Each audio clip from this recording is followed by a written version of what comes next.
hear you, Elaine. Hi. Yep, I see that we have a quorum of the trustees. And we have a quorum of the select board, so I'll call the select board meeting for Monday, January 25th to order. And I will do the same for the trustees. Do any we have...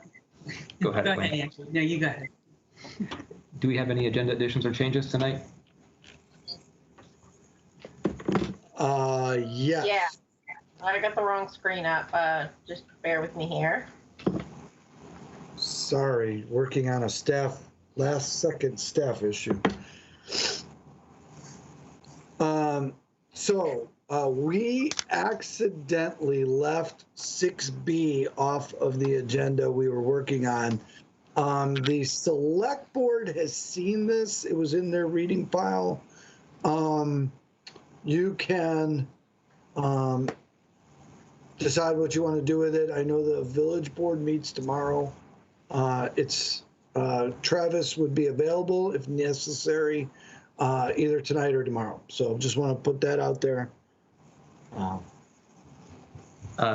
Personally, with 6B for the trustees, if we haven't seen it yet, I'd prefer to just wait until tomorrow so we have an opportunity to read it before approving a policy.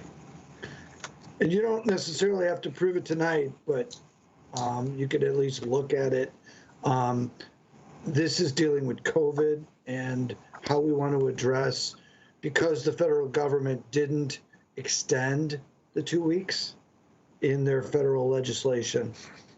So, but we can also handle it from the village point of view tomorrow, I believe. Yeah, for me personally, I prefer to have this be on the reading file for the trustee side, so that way we again have that opportunity to read it before just blindly approving something. So, do you mean putting it on the reading file tonight, or is that tomorrow? Tomorrow, or put a consent agenda tomorrow, but tonight, just for the trustees' sake, putting it on the reading file. But select board, please, if you want that within the consent agenda to approve it tonight, feel free. The select board has a meeting on Thursday this week, too. That's right. Okay. Would you prefer to, so Evan, we could put it on tonight's consent agenda for the select board only, or we could move it to Thursday evening where it's not a joint meeting? That would work as well. I think actually that might be a little bit easier for all of us. Select board, is that something that you would prefer to do, to move this item to Thursday's meeting? Okay, I see at least one nod. I just have a quick question. Like, not approving this isn't going to like hurt anybody, or like not get a benefit out there to someone? That's a great question. And if it's not the policy of the boards, potentially, but we've been winging a few things in the interim. So I don't think 3 days is going to change much. I do see Travis has his hand up. Yeah, Vince. So if you look at my memo, I'm hopeful that the boards will ultimately adopt this retroactively. The Families First Coronavirus Response Act did expire on 12/31, although we were hopeful they would extend it. So anyone who has been forced to use other leave time during this duration, I'm hopeful that we can correct that retroactively. so then it sounds like we should be just removing this from, not including it on today's agenda, and instead putting it in the packets for the trustees tomorrow and the select board on Thursday? That's what I'm hearing as well. Good. I think that would work. Andy has his hand up. Oh, thank you. Go ahead, Andy. I'd like to pull out the meeting minutes for January 11th to make a correction, please. Okay. Sounds good. Trustees, any other additions or changes? No. Select board, do you have any other agenda additions or changes? Andy, is your hand still up or is this new? My apologies. Thank you. No, it sounds like we're good. So then would someone like to make the motion to amend the agenda as recommended by Select Board Member Andy Watts?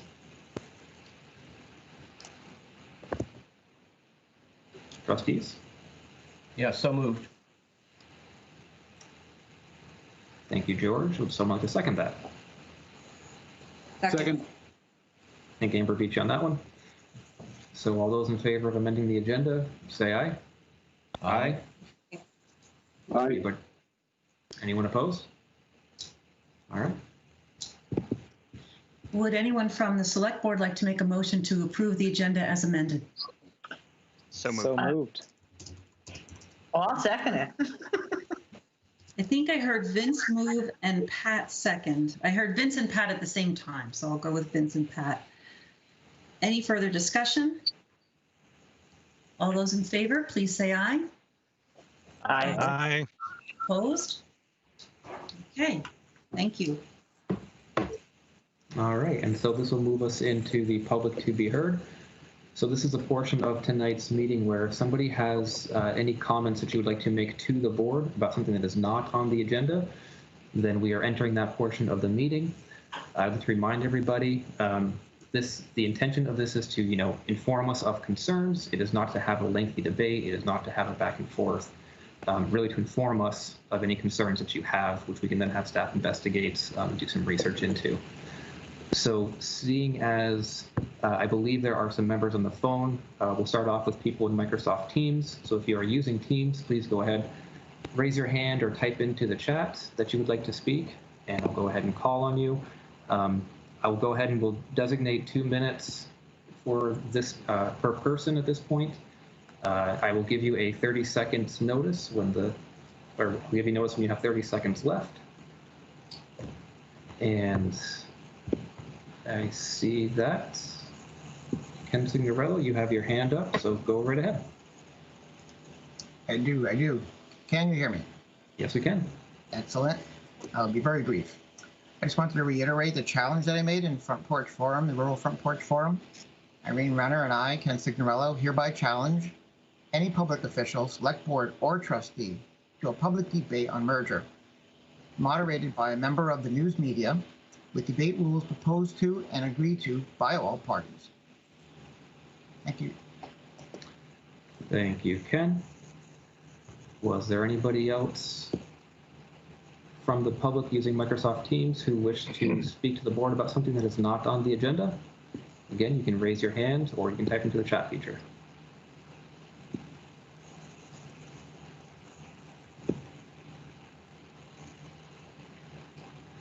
I see one. Irene Renner, go ahead. Thank you. For people who are in the room, on the call, on the staff, on the select board, I wonder, how would you feel if a municipality like Burlington decided all Essex residents should help pay for their entire city budget? Let me play the role for a moment of a Burlington resident. Essex residents like yourselves, especially before COVID, have used Burlington roads, our Fletcher Free Library, our Battery Park, our Letty Park, our ice rink. It's not fair of us to support your use of our amenities. We're paying for them, and you're not. Let me step back in my role as an Essex resident. If that sounds completely unrealistic, it's not. People who live outside the village of Essex Junction are being asked to pay the budget of the village. No one here has to be an expert in merger to understand how unfair that scenario of Burlington forcing its will on Essex would be. Not only did Essex have no one at the table when the city council meetings were held to talk about that and to warn the vote, but a lot of Burlington residents, we could assume, have been encouraged by a marketing campaign to feel justified in demanding that kind of payment from Essex residents. It is wholly inappropriate for anyone here to be supporting merger when it only, at this point, involves putting village expenses on those who've never voted for them and rarely use them. Thank you. Thank you. Betsy Dunn, go right ahead. Hi, I just had to, thank you, Andrew. I just had to unmute. I'm kind of disappointed in the fact that Essex and the Essex Village have not, the trustees and the select board, have not done any consideration to the marijuana issue. You saw where Burlington has. And because of that, they are going to get the retail shops out there before we will, if we're going to have them.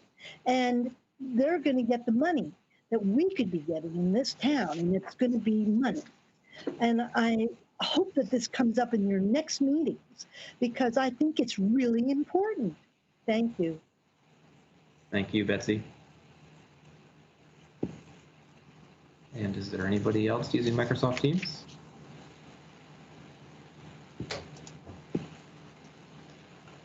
I'm not seeing any hands up. I'm not seeing any requests in the chat. And at the same time, I'm not seeing anybody who has just called in. So we're not going to, unless anybody sees something that I'm not, it doesn't appear as if we need to go to the phones. So with that, we will go ahead and move off of the public to be heard and jump into business item 5A with the Essex CHIPS annual updates and Executive Director David Voegele.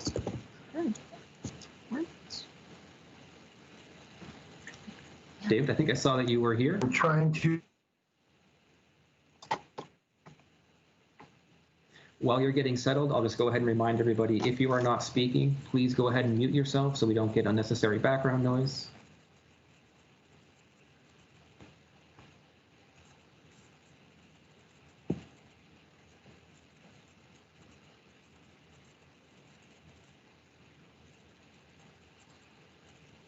And David, are you with us? He was here, but his screen froze. Huh. Did somebody give him Andy's old computer? Possibly. David, are you with us?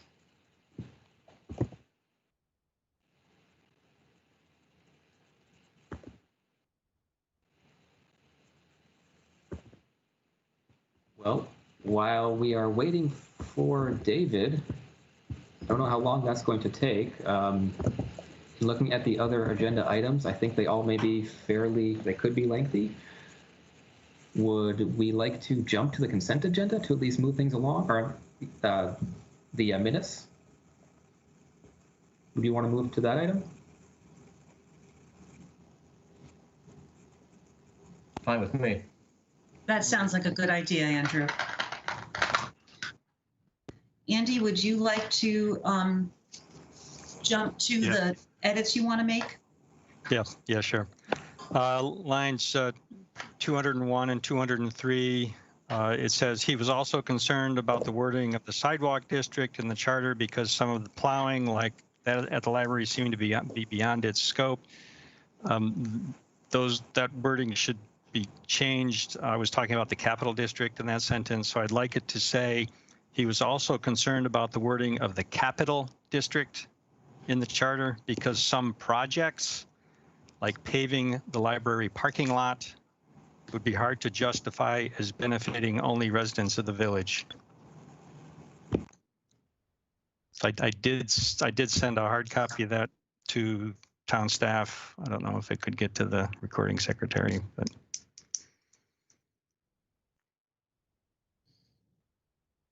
Thank you, Andy. I got that. Okay, great. Appreciate it. That's my only change. That was it, Andy? Yep. Select Board, do any of you have any other edits to these minutes? All right, I don't see any hands on that, so we'll go ahead and vote on it. Or actually, no, Andrew, want to have your board see if you have changes? You don't? No, this is a Select Board only item. Select Board. Of course, my apologies. No worries. All right then, so Will anybody like to make a motion to approve the minutes of January 11th?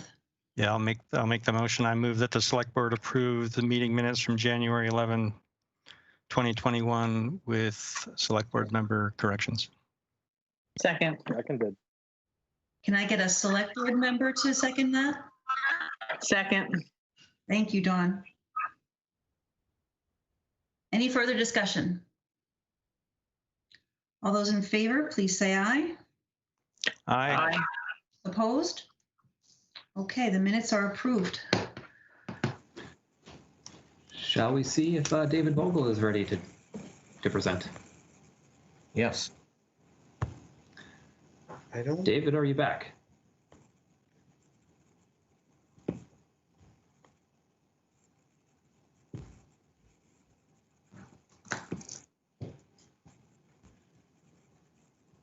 David, are you on the call? If you are and you're talking, you are muted and we can't hear you.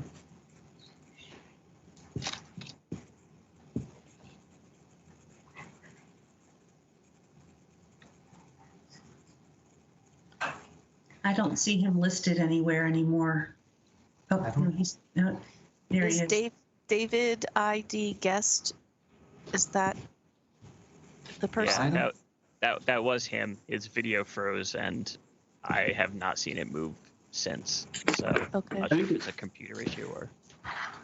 I think the connection might be slow or something. Maybe. Does somebody have his cell phone number? Maybe give him a call. Otherwise, if we move on to another agenda item, he's going to be waiting a little while.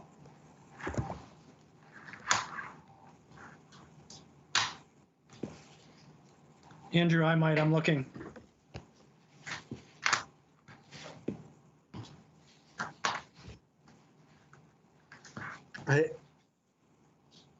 I have his email. I sent him an email about 20 seconds ago.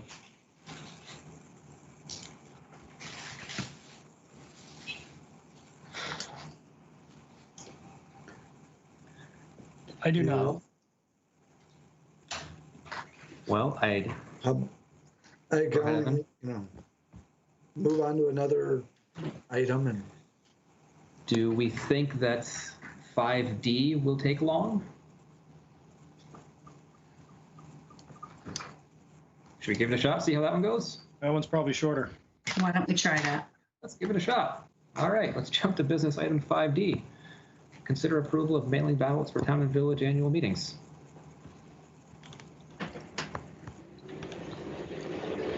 in your packets is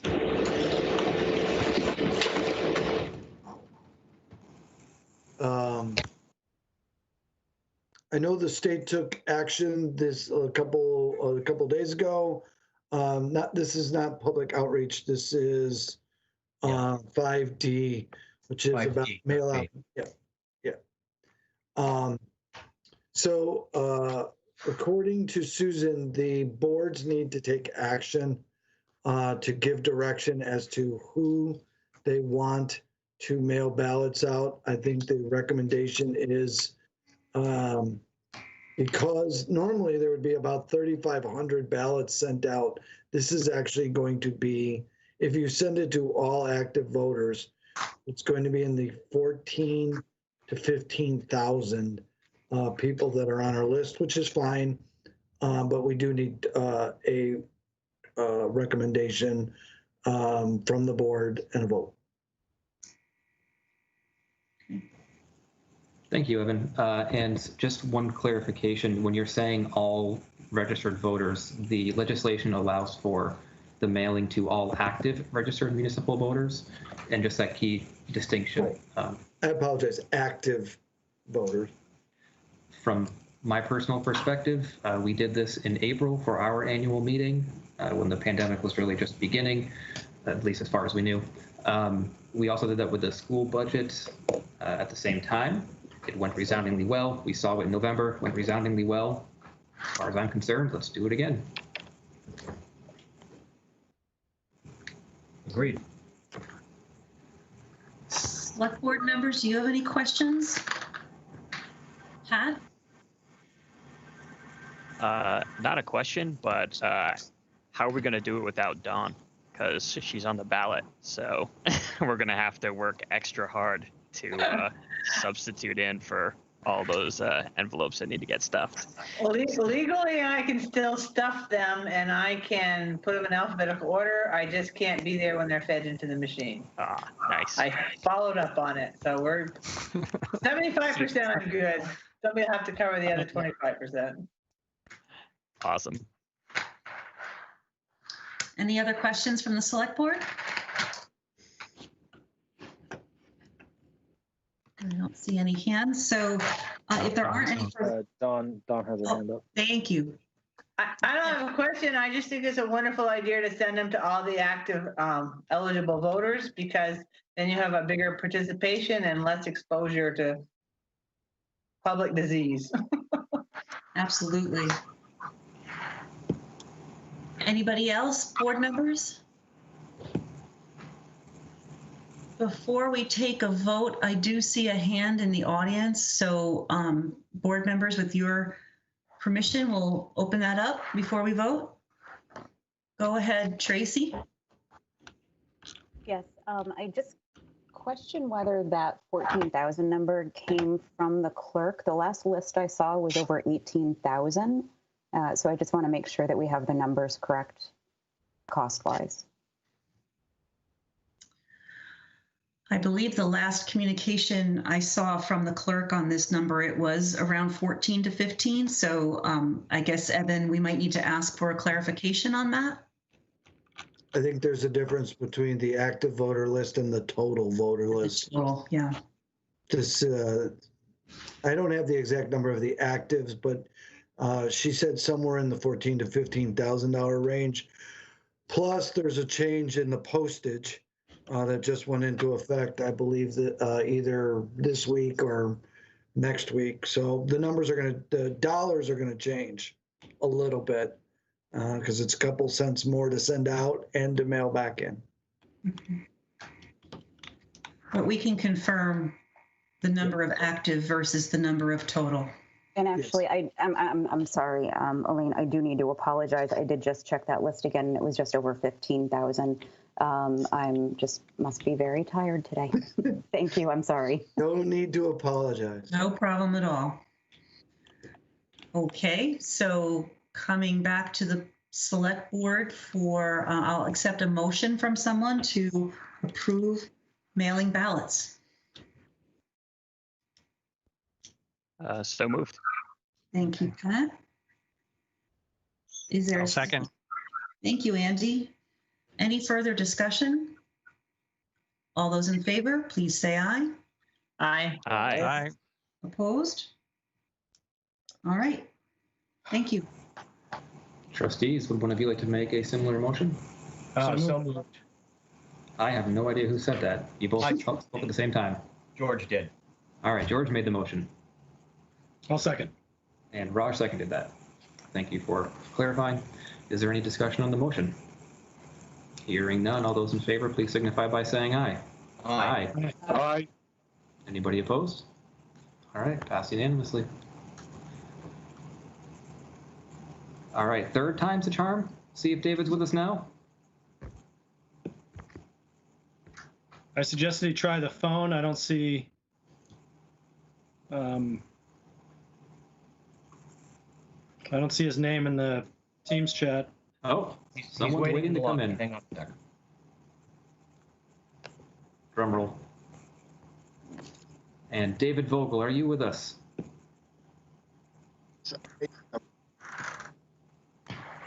Can you hear me? You're a little choppy. Sorry about that. Much better. We're getting there. Why don't you go ahead and start giving us or start speaking to us about Essex CHIPS and all the wonderful activities and accomplishments. And if we have any audio troubles or anything, I'll jump in.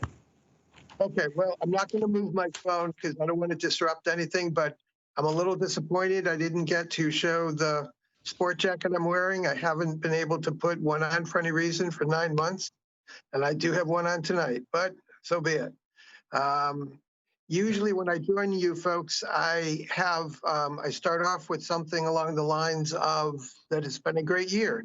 Well, obviously it hasn't been a great year for too many folks. However, CHIPS is still here. We're still thriving, actually, despite the challenges of the year.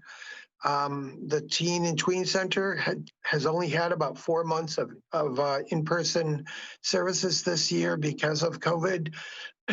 But despite having to go remote twice now, we have a pretty engaging slate of activities, including group discussions, hula hooping, Dungeons and Dragons, arts and crafts, a chef's club, photo contest, scavenger hunts, guest speakers, one-on-one chats with youth workers, and games. The Teen Center also this past year became a founding member of the Vermont Youth Center Alliance, and we're an active member of that group, which is an association of youth centers across the state.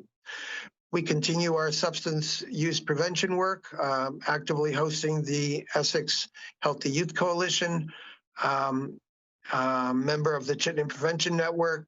We're still operating the Tobacco Use Prevention Program, which is as a technical assistance hub for 20 school districts around the state.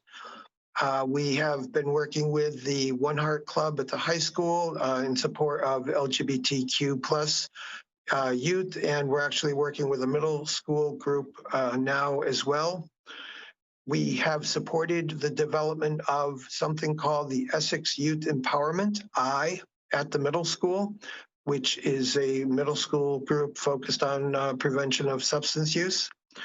We continue to offer the youth mental health first aid trainings, which we have one coming up in March. I believe there are still openings for that. I think over the last 3 years, over 100 residents have been trained and certified in youth mental health first aid.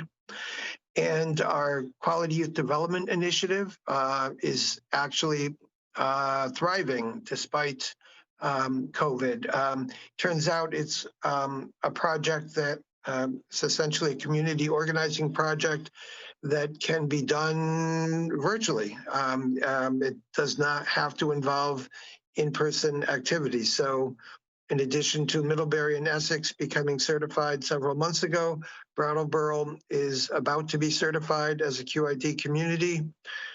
We believe Fairfax is going to jump in the fray very soon. We have some grassroots activity going on in Barrie and also in Heinsberg. So there's still a lot going on with the QUID project that we're pretty excited about. We're actually expecting to be presenting at a national conference in March, in which we'll have an opportunity to profile both Essex CHIPS and to give a national, establish a national profile for QID and Essex CHIPS. The mentoring program had to make some major adjustments this year. We have become a community-based program because of the challenges of the school district not being able to have volunteers come into the schools this year meant we needed a different way to provide services for Essex youth for mentoring. So it is now a community-based program that we are still building. We're actively recruiting mentors and would welcome as many of you who would like to be mentors. We can sign you up and continue moving forward on that. My last update on the program side, and then I'm happy to answer questions, is the Teen Line Information Referral Service and Warm Line, which is particularly relevant in an era when youth are isolated, feeling anxious, lonely, or in distress because of the constraints of COVID. That is now going statewide, and as of early February, we will be serving not only the Essex area, but youth from all over the state. So we're excited about that. That's my update. I know I was told 7 minutes or so. I don't quite know how long that was, but I'm happy to answer any questions if there's any time left. David, one thing I'm curious on, you mentioned the teen line. The timing, I'm making an assumption, couldn't be much better in terms of some of the mental health effects that we're experiencing or witnessing within or due to COVID. Have you seen an intake or an uptake of calls? We've spent the last few months doing a total revamp of the program. Oops, can you still hear me? Okay. Yes, we can hear you. So we've done a total revamp of the program, including moving all of our data onto a new software system. So we actually, it's only as of early February that we expect that we're going to start having a lot of activity, but we've sort of been offline for the last few months while we are getting ready for this new launch. I would just say, personally then, if you hear of things that's maybe systemic or structural in ways that you need some assistance with, or you need some governmental assistance with, I would be all ears and curious as to what's going on. Great. Well, we would certainly have to share. Other questions?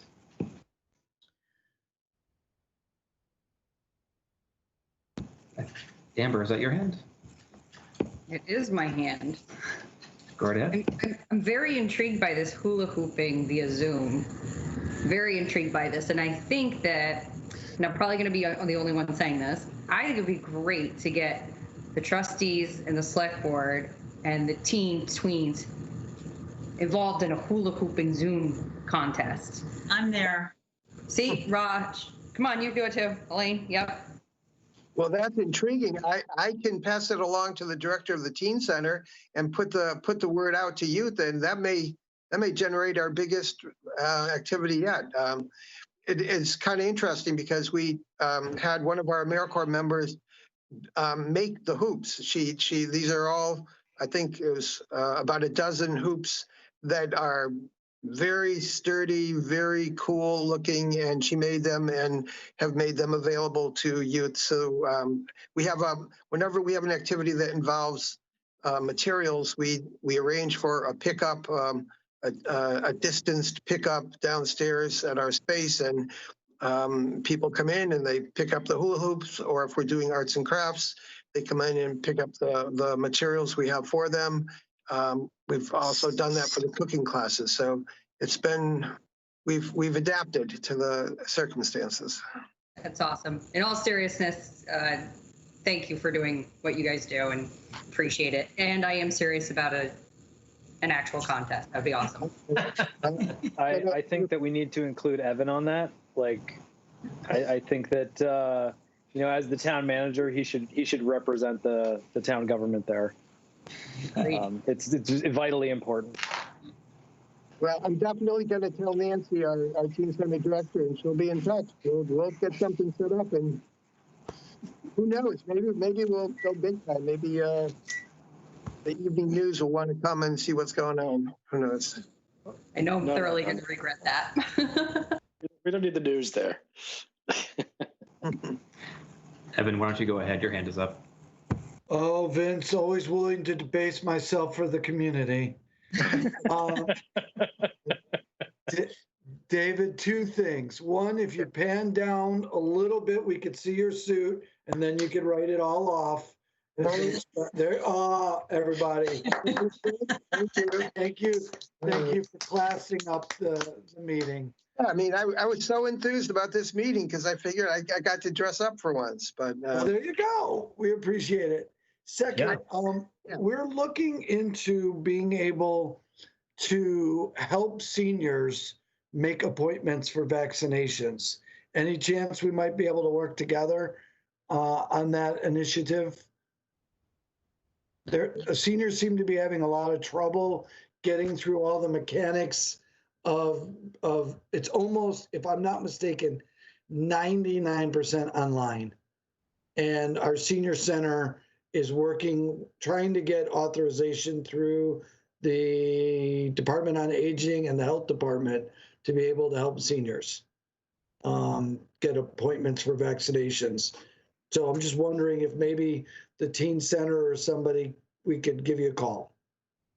Absolutely. I think our AmeriCorps team in particular has a charge to help out where they can with COVID situations. So there are days in which some of our AmeriCorps members are helping out with the 211 system and trying to help with the backlog of calls coming in about COVID there. So I'm confident that we can offer support for that if you get in touch with me about it.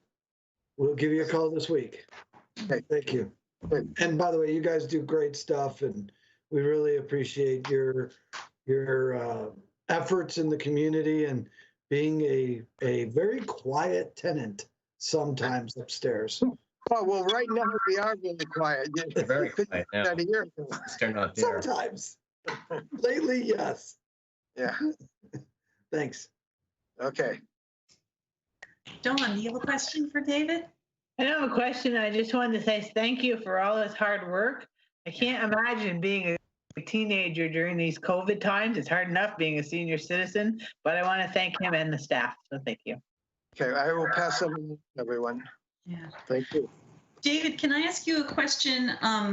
In the services that you are able to offer right now, what is the morale of kids that use your services? How are they feeling in general? Are you, like, I'm hearing from teachers that it's rough, and so I'd be curious to know what your perspective is for them.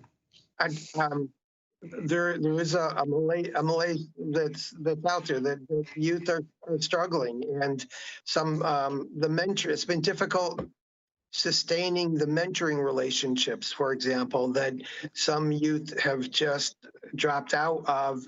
Even though we're trying to do the mentoring remotely, the kids aren't finding that as engaging as being with someone, and they spend so much time. I mean, we're also competing with all of the screen time that they're having with school. So by the end of the day, it's challenging for youth to get enthused about coming online one more time to do something with the teen center. So there's youth depression out there, and I think that's a concern. And that's something, so we're trying to find unique ways to try to get youth engaged and get their minds off of the current situation. Mm-hmm. Thank you. Select Board, any other questions for David?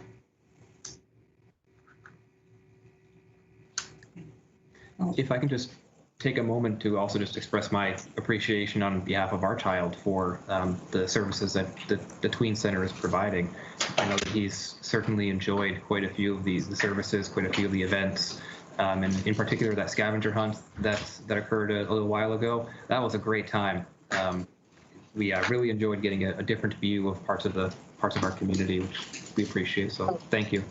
So, and just today, Nancy, the director of the Teen Center, was thinking that of planning essentially a hike, but basically kids with their phones and cameras going in different parts of the community and sharing that and having a group hiking session, but in different parts of the community at one time, which we're also trying to figure out whether we just pull together a bunch of youth and do it in a properly socially distanced way as well. The problem, if it's online at this point, it's more inclusive than because it's so much difficult for all the kids we serve to get into us when they are part of the school day. Then it was easier for them to come here right after school, but it's a different situation entirely right now. Great. Well, appreciate you folks letting me come on again, and next year is going to be better. So we're looking forward to it. Thank you for everything you do, David. Okay. Bye-bye. There's a hand up from the public. Don't leave yet, Dave. Oh, don't leave yet, David. Okay. Thank you very much. I participated in the speech and forensics competition that was held this weekend that Justin puts together, and I think that you folks are helping to organize. Yes. Yeah, I just wanted to let you know that it was a really great event, and I can really see how it benefits the kids. Right. So the speech, I don't know who knows this, but speech and debate is one of the few, or is it the only winter sport, so-called sport, that's allowed for the high school clubs right now? Is that correct? Probably.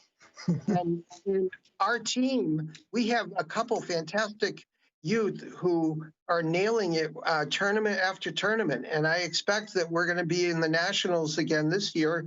Last year, we had a young woman, Fatima Khan, who is in the nationals. And I suspect she'll be there again this year. Yeah, I had her in one of my rooms as well. And yeah, she's great. Thanks again. Keep the good work up. Okay, thank you. Thank you again, David. We appreciate it. All right. Thank you, folks. Bye-bye.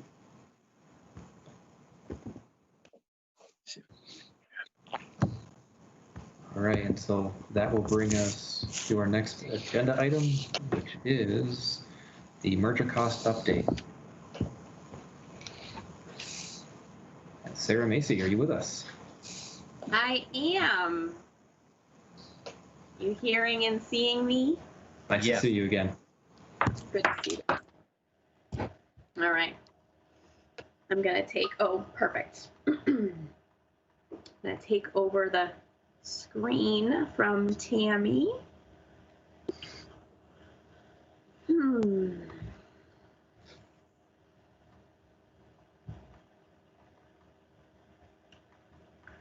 right. There we go. This is the one I want to share.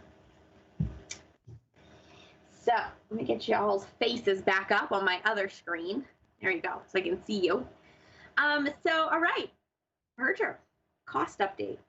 I wanted to put this together when I had a chance, which, believe it or not, was just recently, to update some of the numbers that we've been talking about along the way. So as you guys may or may not remember, in September of 2019, right around the time that I was also hosting the New England Government Finance Officers Association Regional Conference in Stowe, stands out to me. We talked about the cost of merger, and I brought some water in, and we were all together. There was no masks. And we talked about at that time, the most recent data we had was the FY20 voter approved budget and the FY20 grant list information. And we talked about how in order to move these two budgets into one, because of the mechanics of the village grand list being part of the town-wide grand list, that there was going to be a point of convergence somewhere at a midpoint between where the town taxes are now and where the village taxes are now. And we did that using FY20 data. In that presentation and in the data we've used since then, I think I was very clear at the outset, and I'll just reiterate it here. I stripped out all variables. I wanted to get, to the simplest possible number so that we had something that we could talk about and understand without getting all the complicated details in, but something that was still meaningful and something that provided a meaningful basis for conversation and discussion. And for the average property of $280,000, that figure was approximately a $330 increase to the annual taxes in the town outside the village. And then when we started to pull together a transitional period of 12 years, that's an average of about $25 a year increase every year over that 12-year period. And that's, again, the FY20 data using a zero growth assumption in the grand list. And not looking at any other projected expenditure increases, but literally just the cost of phasing in what's currently raised by the village tax levy over 12 years. Something that I've been curious about, and I know that you have all been curious about, and others as well, is what does that look like now that it's January of 2021 and we have some new, we have newer budgets, we have new grand lists. And so I put together some information to look at that. And I've also been asked and I've heard criticism of my decision not to project any grand list growth. And that's fine. I think I was clear about my reasons for doing that, but I'm also curious what that looks like. And so I re-upped my model. I actually approached it in a simpler fashion. I confirmed that my original numbers were still accurate to make sure that I was, still doing it the right way, just looking at it from a different angle. And then I was able to layer in what some grand list growth would do to those numbers. And so at this point, I want to update you with what would happen if we used the FY22 budget data. I want to tell you that that's not voter approved yet. It's actually not even adopted by the boards yet, but it is really the most current data that we're working with. And I have the FY21 actual grand list information. In my memo, which I hope you had an opportunity to read, I have put in the 3 models, and I do want to pull up my spreadsheet in a minute, but I was able to think, since we've talked about this so much now, about a high range, a mid range, and a low range. And so the high range is, again, that 0 growth model, right? So like if the grand list doesn't grow at all, there's nothing else to offset the impact of the taxes being phased in over the 12 years.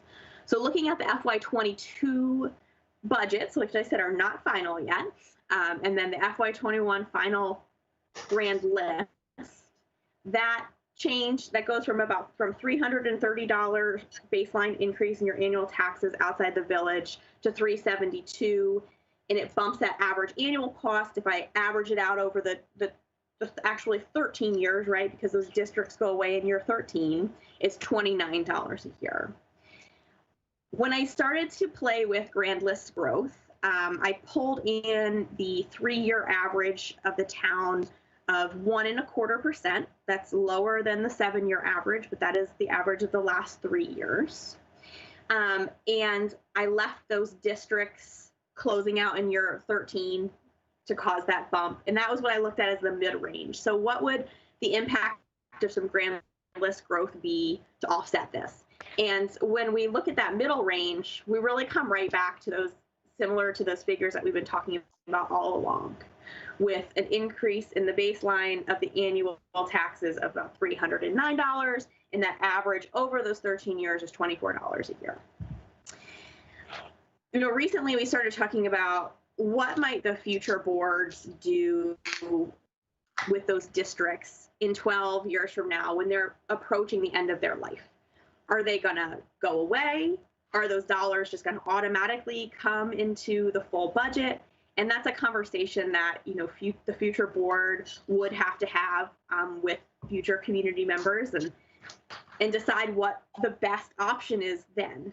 And so I wanted to show like a low end range here. Like what if those dollars go away? And what if the grand list grows and that pulls it down even further? I do think that, so much is unknown in all of this, but I hope that this gives you a sense of where things could fall, and also, helps you feel reassured in the figures that we've been talking about all along.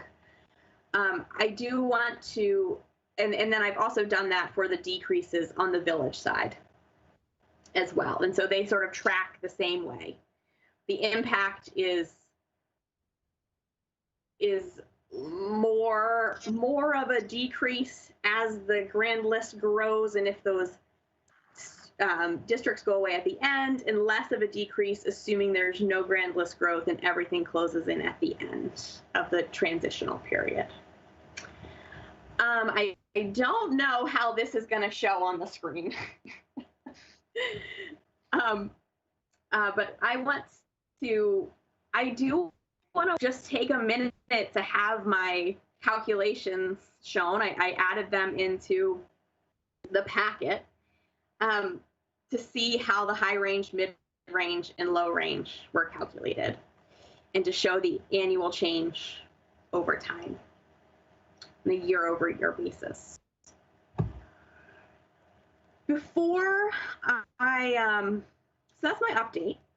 I also have want to talk about another thing while I have your attention. I want to talk about this idea that has come up recently in conversation, that there's a $2,000 increase over the 12-year transitional period for a town outside the village. And I just want to, I just want to be clear. This is math. I'm here to talk to you about the math. I think the takeaway for everyone is to come out and vote, right? And but I want to make sure that you can see these numbers, and you can see that $2,000. You can see what taxes might have been had we not merged, what taxes might be if we did it all at once, what taxes would be in the village and outside the village. So I'm sharing my screen. I hope you can all see it. Okay. If it's too small, somebody let me know. Okay, Evan. It's usually what Evan does. But what I have in this box, and the top half of the box is for a town outside the village home of $280,000. This year, FY21, if that's the value of your home, the municipal taxes that you're paying are $1,511.72. Let's say that's $1,500 so that we can just round and use some simple numbers. If you live in the village, a house valued at the same amount is going to pay $2,433.48 in municipal taxes. That's the combination of the town taxes and the village taxes, $2,400. The difference between these two, the $1,500 and the $2,400, is what we've talked about along the way. I don't know if you remember the graph I've shown where there's the high line, there's the low line, and they continue along their merry way if nothing changes. And over the 12-year transitional period toward merger, they approach a midpoint that converges somewhere between the two at a point that happens to be $330, approximately higher than the low line. So there's that difference right there between those two lines, about $900. If we look at, and that's year 0 right now. So if we look at this 12-year transitional phase, so I have years 1 through 12 across the top. I have year 13 in here because I want to assume the worst, because that's like part of accounting 101. And that would be if all those districts went away and they were folded in the final year. If I look here and I say, okay, what if Grand List never grows, expenses never change, and we don't merge, we don't do anything about the financial issue we have right now with how taxes are raised between the town and the village. A town property over that time frame would pay $19,500.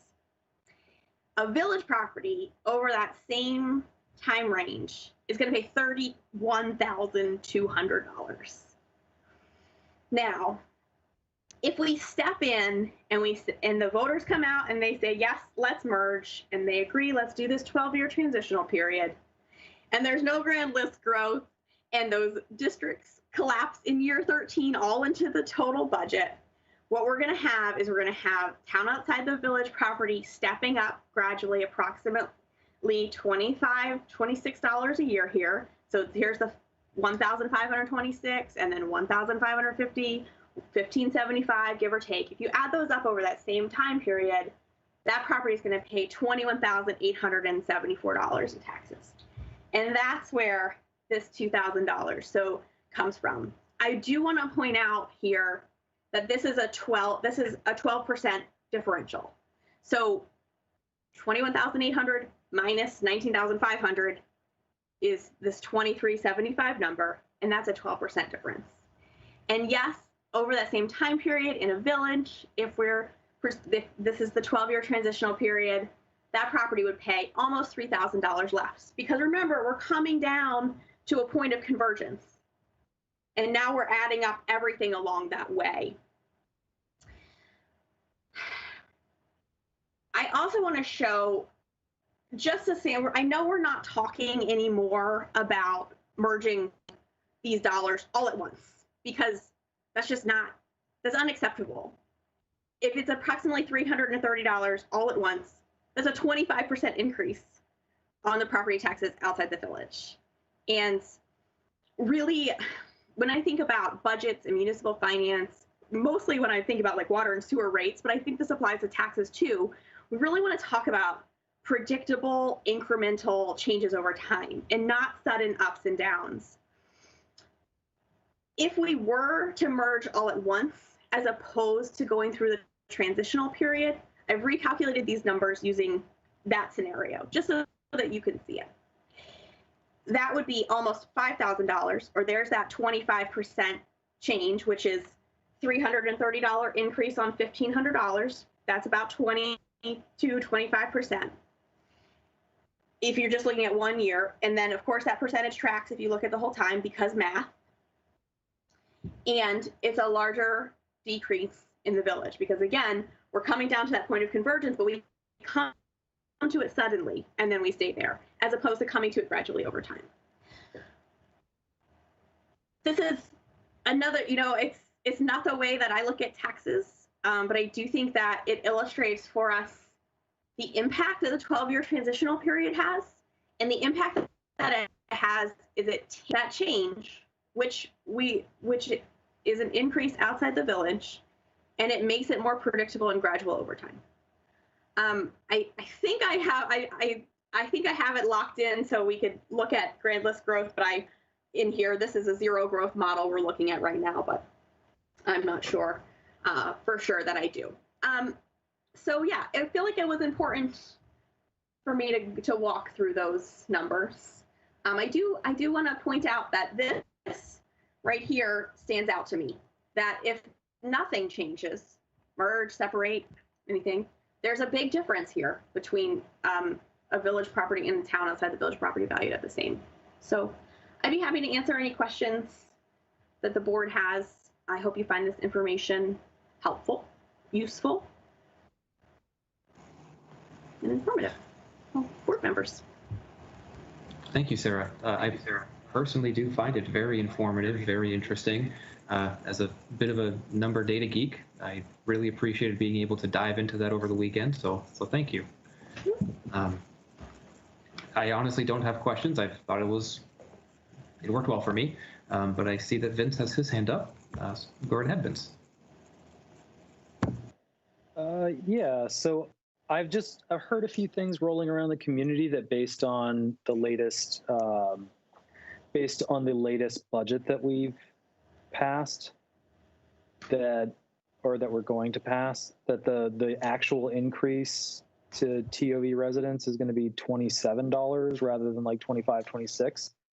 I was just wondering what if you could comment on that, or if that was any. I'm just kind of trying to get a handle on where those numbers came from. Sure. So I don't know if you noticed in my memo, and I can pull it up again if you'd like, that based on the FY22 budgets, which haven't been passed yet, and then also assuming zero growth, so no future grand list growth, and no future grand list growth, and then also that those districts collapse into the whole budget so that there's a spike in year 13, that average number is $29. I think from the get-go, we've all agreed that zero grand list growth is not realistic. It's just a model in which we can have discussion. So as you start to phase in, if you start to look at some grand list growth, if you looked at an average of 1.25% over that time frame, then that average annual cost drops to $24, which is less than the $25, $26 that we've been talking about. Does that answer your question?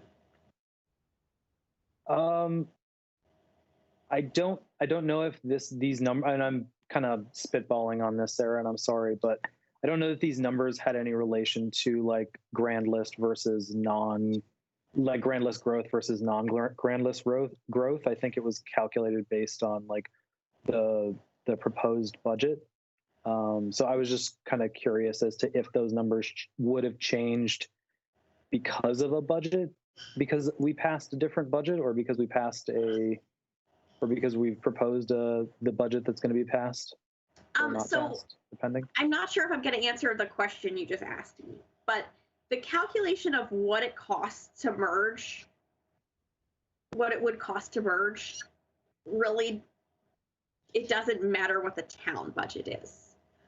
that cost is calculated by taking the village tax levy, subtracting out the special districts, which is debt, that amount is certain, which is the capital amount and the sidewalk district amount. And then that residual gets divided over 12 years, and an additional 1/12 of that gets moved from a village-only tax rate into a town-wide tax rate over the next 12 years. And at the end of that, we've got to decide what to do with those districts.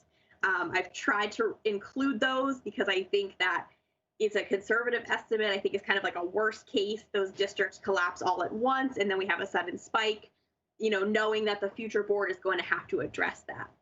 So yes, so every time, so if the village tax levy increases, then that increases the dollar amount that then has to be spread over that 12 years.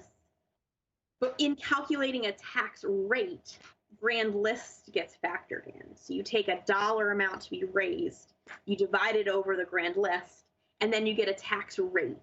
And it's in your tax rate that you're able to determine, you know, is everyone paying the same tax rate? We know not everyone's paying the same dollar amount in taxes, because tax rate times property assessment equals tax burden. But it's in that tax rate that then gets applied across the board. Am I getting closer to answering your question?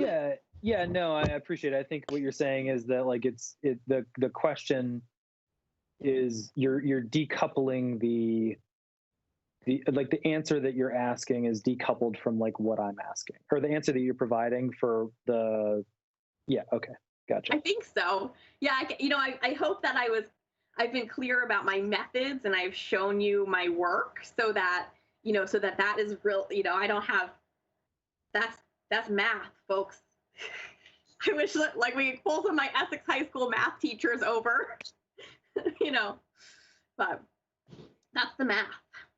And then the outcome, right? What I think, if you guys remember on September 28th, 2020, I talked about like, what do you want your town to be? And that's what you need to go out and vote. That's not for me to tell anybody. These are the numbers. The numerator divided by the denominator is going to equal the tax rate. You have to decide what you want for your future. I appreciate the education. Thank you. You're welcome. Hope it was helpful. Thank you, Sarah. Go ahead, George. You know, I'll ask you, Andrew, and Elaine. I don't know if this is the appropriate place for me to sort of add on a little bit to what Sarah's very good presentation, or if we wanted to wait until the next, because but what I'm about to, I'd like to just talk a little bit about the special taxing districts, because I listened to your select board meeting last week, I think, and there seemed to be confusion and uncertainty about the special taxing districts, and I think there was significant information that was kind of left out, and I'd like to just sort of go over that as the person who worked with Sarah and staff and our legal counsel and put a lot of time into this on the special districts. I probably could add a little bit more and probably simplify things, but I don't know if this is the appropriate time, or if you'd like me to save that for the next discussion. Thoughts? Could I just ask a spreadsheet question before we get to that, George? Sure. Yes. I know, Sarah's like out of her chair. I have been waiting for this for months. It's not that great a question. I'm sorry, it's going to disappoint. A lot of pressure. I just want to make sure I was understanding the second portion of that when you were discussing the impact of phasing in versus an all-at-once shift of, you know, all-at-once merger, where the village budget is put in on approval into the town budget. And it seems that we're learning that with grand list growth, the estimate looks a little bit better than when we leave it alone. And it also seems that there's a very significant positive impact for town outside the village taxpayers by phasing it in for 12 years. I just want to make sure I was reading that right. That were we not to phase it in, it looked like a 25% taxes paid increase over those 12 years versus what looked like a 12% increase in taxes for the average $280,000 home over the 12-year phase in, assuming that year 13 everything was rolled in. I just want to make sure You know, it's Tuesday. That's the time period over which you want to evaluate different levels of taxation. As you know, I like to look at 1 year at a time. So yes, if we slice out transitional period years 1 through 13 versus that and talk about a transitional, you know, like a gradual phase in over that time period, if we merge $280,000 property outside the village will pay about $21,000 in taxes as opposed to the about $19,000 if nothing changes and no grand list growth and all that other stuff. That's 12%. $2,000 divided by $19,000 is 12%. We're talking about stepping that in gradually over that time frame. About a 1 to 1.5% per year in the budget is going to be eaten up by this transitional period. And you know, looking forward, looking ahead to future budgets, I already know that as we start to planning, how are we going to deal with other rising costs? If taxes were all moved together in day one, that $330 increase, give or take, that's the FY20 number that we're still talking about, that increase would happen all at once. $330 divided by $1,500, about 25%. Yep. And then that tracks over that same 12-year period. And so therefore you get that 25% percentage at the end of that time.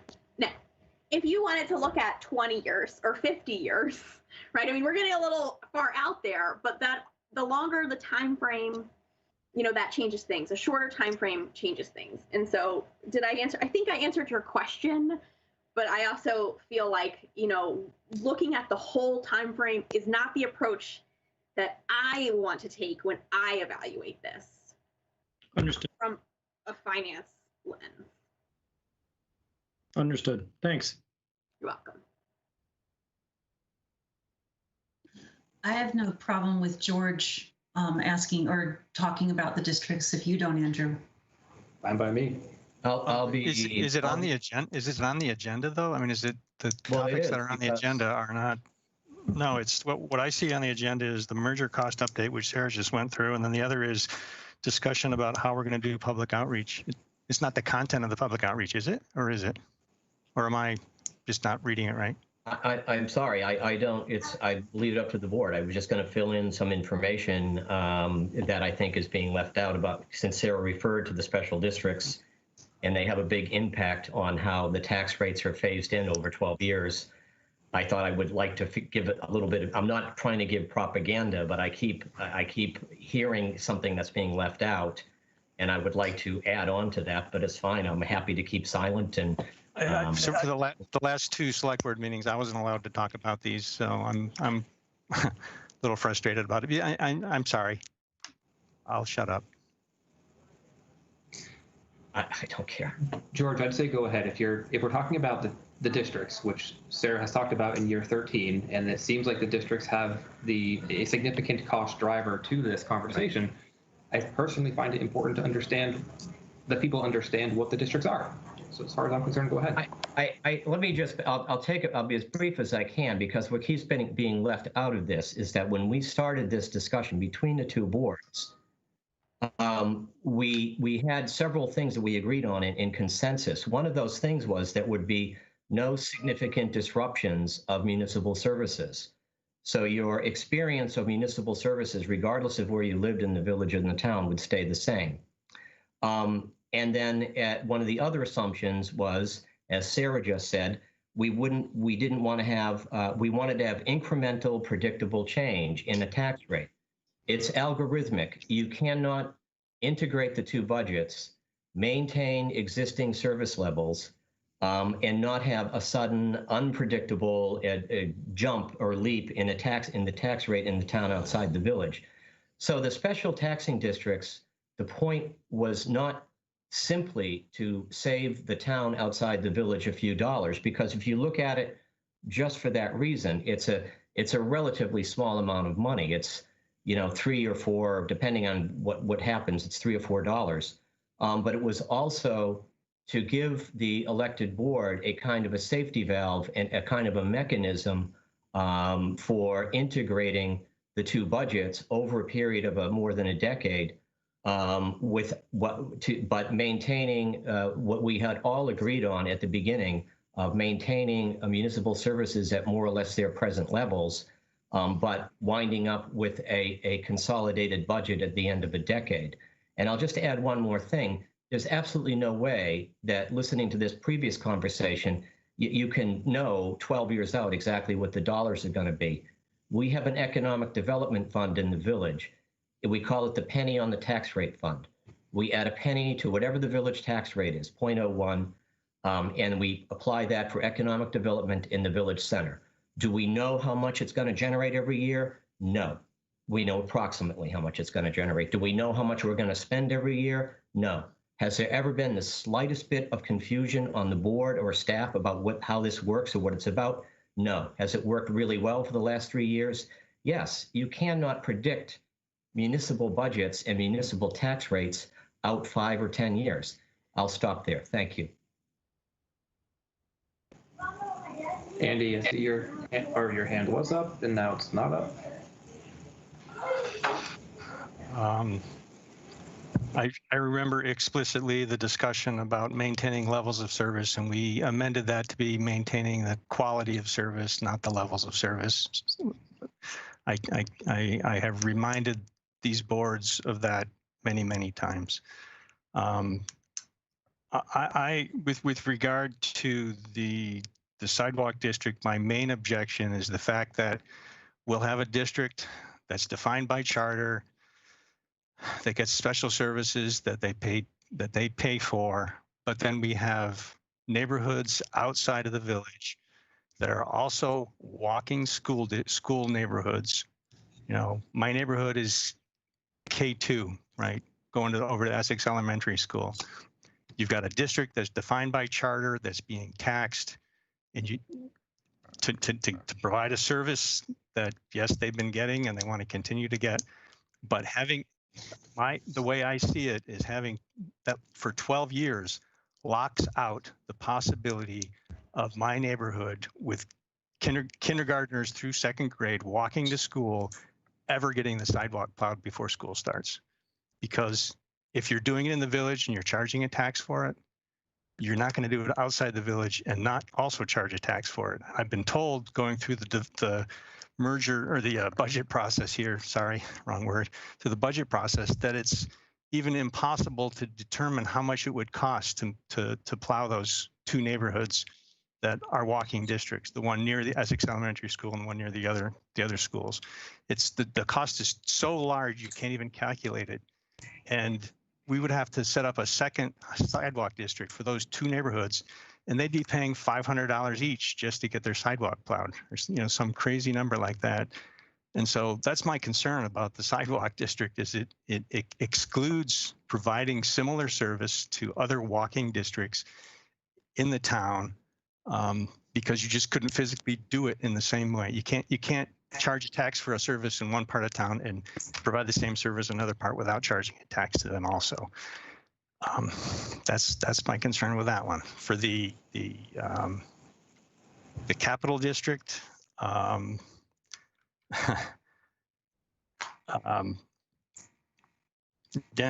or I can't even remember his name, the lawyer there, Richardson, has said that he has concerns about the constitutionality of having a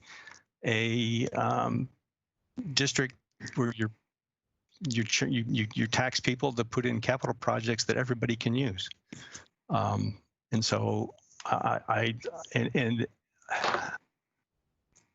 don't agree with it. But anyway, those are my concerns with those. I'm not objecting to the time frame, other than it's for the sidewalk thing, it really excludes the possibility of treating everybody the same. Evan, can you remind us, we talked about the future select board's ability to alter the sidewalk districts.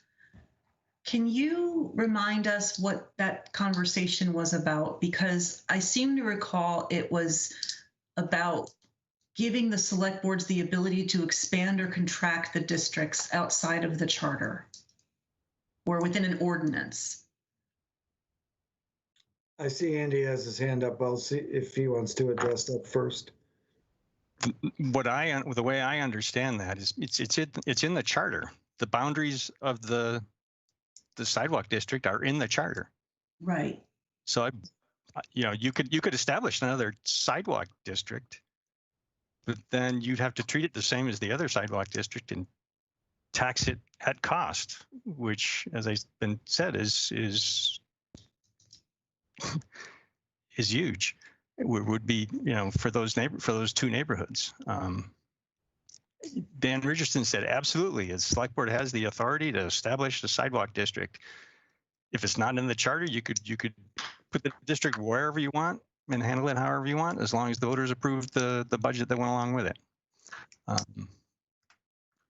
But I think if you wanted to add, and Dan went through this pretty rigorously the last time he was in the meeting, that you can't do things outside of the district that's defined in the charter, because it's defined in the charter. That's the way I understand it. I could be wrong. Well, Andy, I appreciate your sharing with us again your concerns, and appreciate your granting the opportunity for George to also talk about it. And it's not our intention to prevent any board members from expressing their concerns. Was Evan going to address that point as well? I'm going to have to talk with Dan about his comments or what he thinks, because that's not maybe necessarily how I understood it, but some of it makes sense that you establish the district by a charter. I was talking with him about then creating it. The charter says you can establish the district, and then you establish its boundaries by ordinance. So I want to just double check to him the mechanisms that he envisions, because the boundaries are in the charter already. The boundaries are already in the charter. I checked that yesterday. I'm not going to argue with you, Andy. That's how I was looking at it.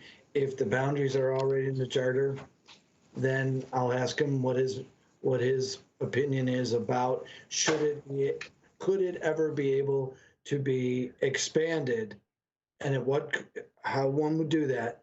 And if it's by charter change, it would be by charter change. But I don't know that off the top of my head tonight. Thank you, Evan. That would be appreciated. For whatever it's worth, I do seem to recall a conversation with Dan at a joint meeting where we had talked about this exact point, and the point that I recall is that a charter change is all that would need to happen to expand, change, modify, do anything with either the districts in terms of adding or modifying the districts. Yes, a charter change is a more difficult process in the sense that it requires going out to voters and having their approval of that charter change. Then, as we all know, having it go to the legislature for their ultimate approval. But there is a mechanism for changing, and that one of the things that and Andy, please don't take this as me trying to pick a fight. I'm curious. What I feel like I heard you say is you're hearing that it's unknown how much it would cost, but then you're being told that it's going to be an exorbitant cost. There's going to be an exorbitant cost of about $500 or so, which sounds like a cost is known. So it sounds like there is a cost. I made that $500 number up. I made that number up. I made that up. That's complete fiction. Okay, thank you for that. I appreciate that. So I see that we have members of the public who wish to address this.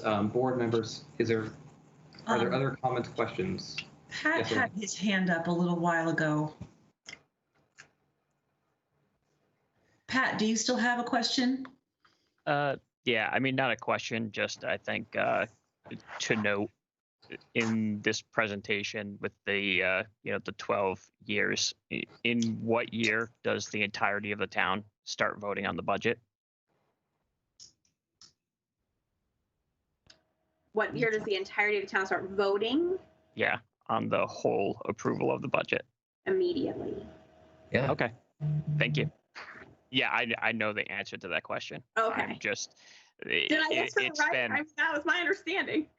Yes, it's just the indication has been that, for a lot of this, that people are going to be paying for services that they do not get to vote on, when in fact, starting immediately, the entirety of the town gets to approve the vote of the entirety of the budget.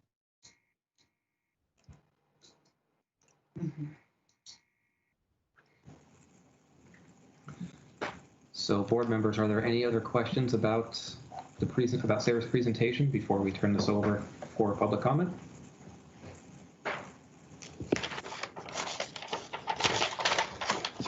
Okay.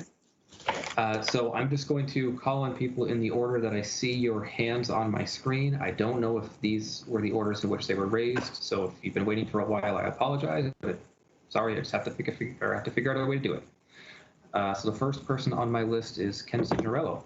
Ken, go ahead. Thank you. Sarah had brought up a spreadsheet, which I'm trying for the life of me to find in the packet. It was very informative. I included some printouts of the spreadsheet in the packet. So and then this morning I added some more information to it, and I displayed it on the screen. So what you displayed on the screen is not in the packet? The two boxes where we looked at the total cost over the 13 years. That's the part that was missing. That's the part that's not in the packet now. All right, so that's just that column on the right, year 13, after year 13, I see. Great. Do you think you could bring that spreadsheet up? Sure. And select some numbers in the row? Because you can't do that on the PDF, unfortunately. So in the first scenario, just give me a second, please. Yeah, sorry.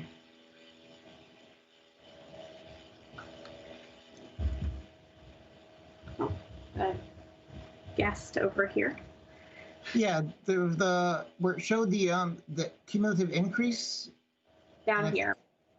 Yeah, there was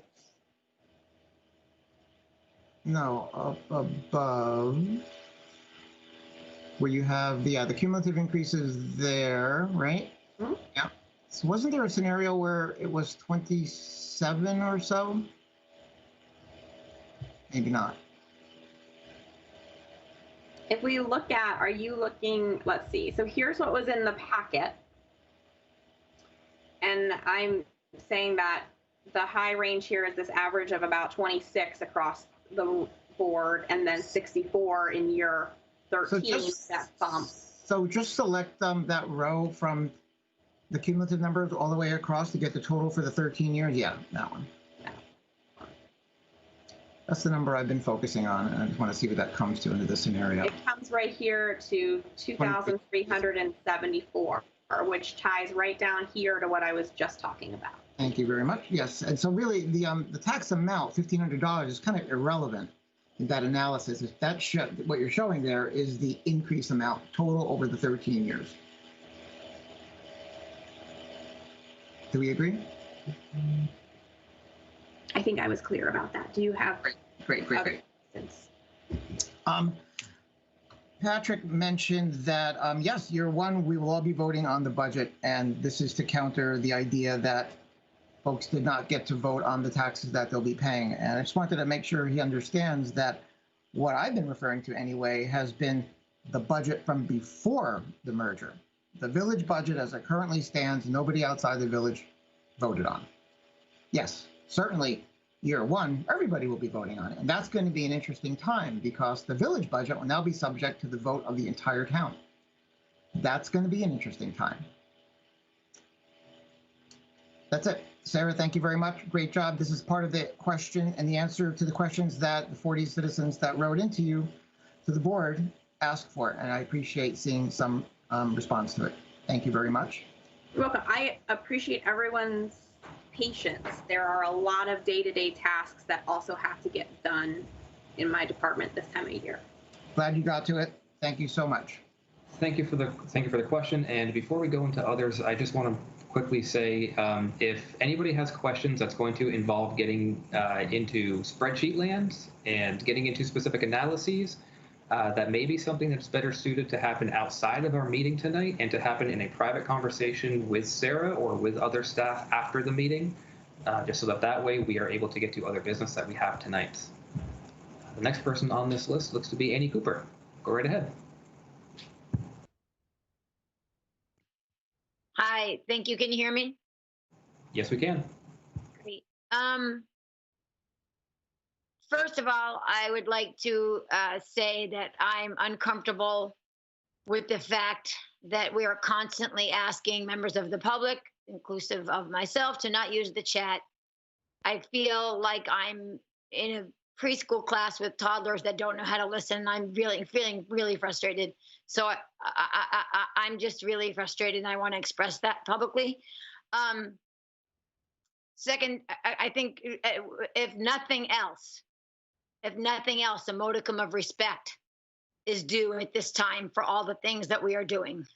There's a lot going on. I think you're all behaving so graciously in the face of a lot of things flying towards your boards as at a table. You're not being treated well, and I'm feeling I'm sorry now, I'm like expressing my frustration toward you, and I'm just feeling, sorry, I should be on camera. I just really am grateful to all of you for your ability to stay even-keeled, gracious, responsible, respectful with one another, with the public, to one another, in the face of all that is flying at you. And I don't want you to feel alone, because there are people that are aware that there's just so much being thrown at you. So thank you all for all of your hard work through all of this, and for always remembering that you're on the same team. So thank you so much. Thank you, thank you, thank you.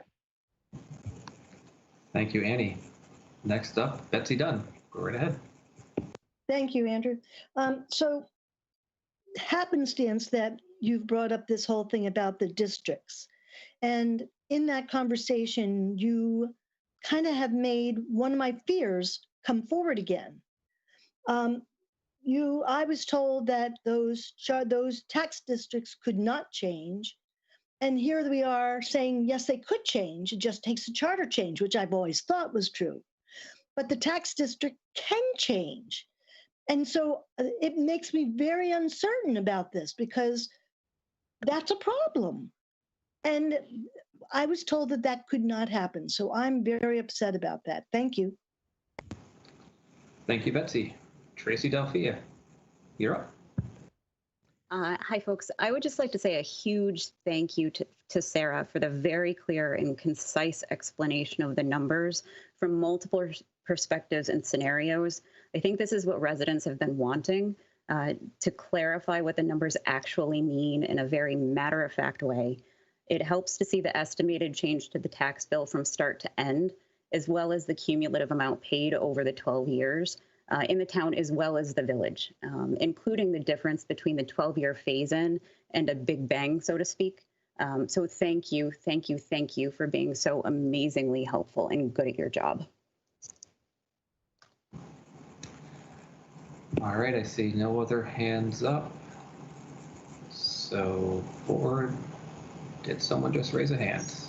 It's me, Andrew. If I just want to hang on, George. Just I see that Irene has her hand up. Okay. We'll then close the public comment portion and come back to the boards. Irene, go ahead. Thanks very much. I'd like to speak to a couple of things, one of which was Andy Watts' comment about the special taxing districts, and I wonder why you don't want to get it right the first time. Why on earth would you set up something when you know that a charter change would have to change it down the road? I would really like to see this merger plan be the best it can be before people vote on it.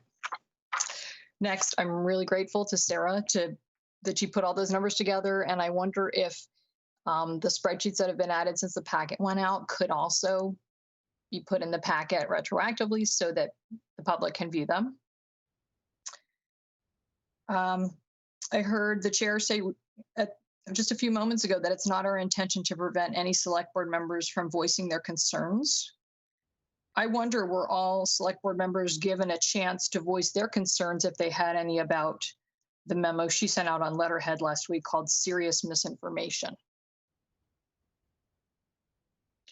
And finally, that very memo that went out on letterhead to all points that I can see says that it's absolutely not correct to total up the cumulative merger cost, which at the time were estimated using the FY20 budget that we'd gotten from Sarah to be $2,062. And now, according to what Sarah just showed, I believe they were $2,376.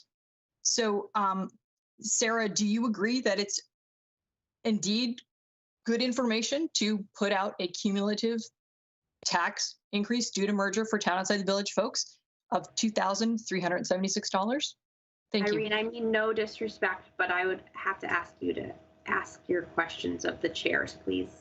I'm doing the best I can to present the numbers from my professional perspective, and I'm also trying very hard to stay out of what is a political thing. So I mean no disrespect by that. Thanks, I appreciate that. So I'll direct my question to Elaine. Elaine, are you willing to pull back the memo that says that cumulative merger tax increases are serious misinformation, given what we've just heard from our finance director? Thanks. I am certainly willing to say that it was incorrect to put in the memo that the cumulative cost was absolutely false, as was written in the memo, and I apologize for that. It was a group effort on that letter. More than one board member wrote it on more than one board with staff assistance, and so we overlooked the compounding example that was provided. While accurate in terms of numbers, and I agree entirely with all of the math that Sarah provided for us, and I'm very grateful for all of that. But the effect of that information was to make a lot of residents who are not necessarily going to look deeply into the analysis of the numbers the way we are right now, and the way some residents will look, leads them to believe that the cost of merger is going to be $2,000 up front. And that is a really serious detriment to the public's ability to understand what's going on. So yeah, I will say that the compounding example that was given was accurate, but I also want to say that, as just what Sarah was explaining, we have no way of knowing when 5 years from now, 4 years from now, 7 years from now, whether we are going to bond for perhaps maybe replacing Sand Hill Pool, or perhaps building a new fire station. We might pass a local options tax. There might be a severe weather event that provides a major infrastructure breakdown that we're going to have to spend a lot of money to repair. We cannot possibly predict that at the end of 12 years, there's going to be an X dollar amount increase. But what we can definitely predict as a result of merger is that everyone will be at the same tax rate, and that everyone will be paying the same taxes towards the same expenses all together. And that is something we are aspiring towards with merger, along with all of the other really good things that were going to come from merger that we hope voters will consider alongside the cost. Thank you, Elaine. Thank you, Irene. And I see Sarah Stoltz's hand's up. Your turn. Go ahead. Hi, can you hear me? We can. Great. So I want to thank Elaine, first off, for putting that out on Front Porch Forum to make a more accurate representation of the figures. Indeed, correct, misinformation is out there, and that needs to be dealt with. Is it true, from the numbers that Sarah was talking about, am I to understand that a house that is valued at the $280,000 in the village pays, you said, $2,400 a year, and that same value in the town, a resident would only pay $1,500? Did I get that correct? Based on, so FY21 tax rates, $280,000 property. Oh, yeah. Town outside the village is $1,511. Village property is $2,433. Okay. So that's about a $900 difference. So if I calculate, let's say, over the years, I've paid maybe $500 to $900 extra a year since 1994, because I've been a resident here. I can definitely say I've paid way, way, way, way more than $2,000 total, cumulative. So I would really appreciate it if people who are complaining about that cumulative money recognize that that's over 12 years, much more than me and many of the village residents have paid in 12 years. And you're only paying it for that 12 years, and then it's done. One and done. So maybe they need to start thinking about it that way, because that's what we have been going through. And that's far worse than this situation. So just saying, thank you. Thank you, Sarah. Betsy, while I see your hand up, and Annie, while I see your hand up as well, I just want to say that we've had public comment, and this is not meant to be that constant back and forth where now residents start debating each other. So I'm limiting this to one comment apiece. I'm sorry I didn't say that in advance, but if you disagree or feel anger towards me, please let me know at another point in time. Be happy to call and apologize to you at another point in time. So are there members of the public who would like to speak who have not already done so? Margaret, I see that your hand is up. Go right ahead.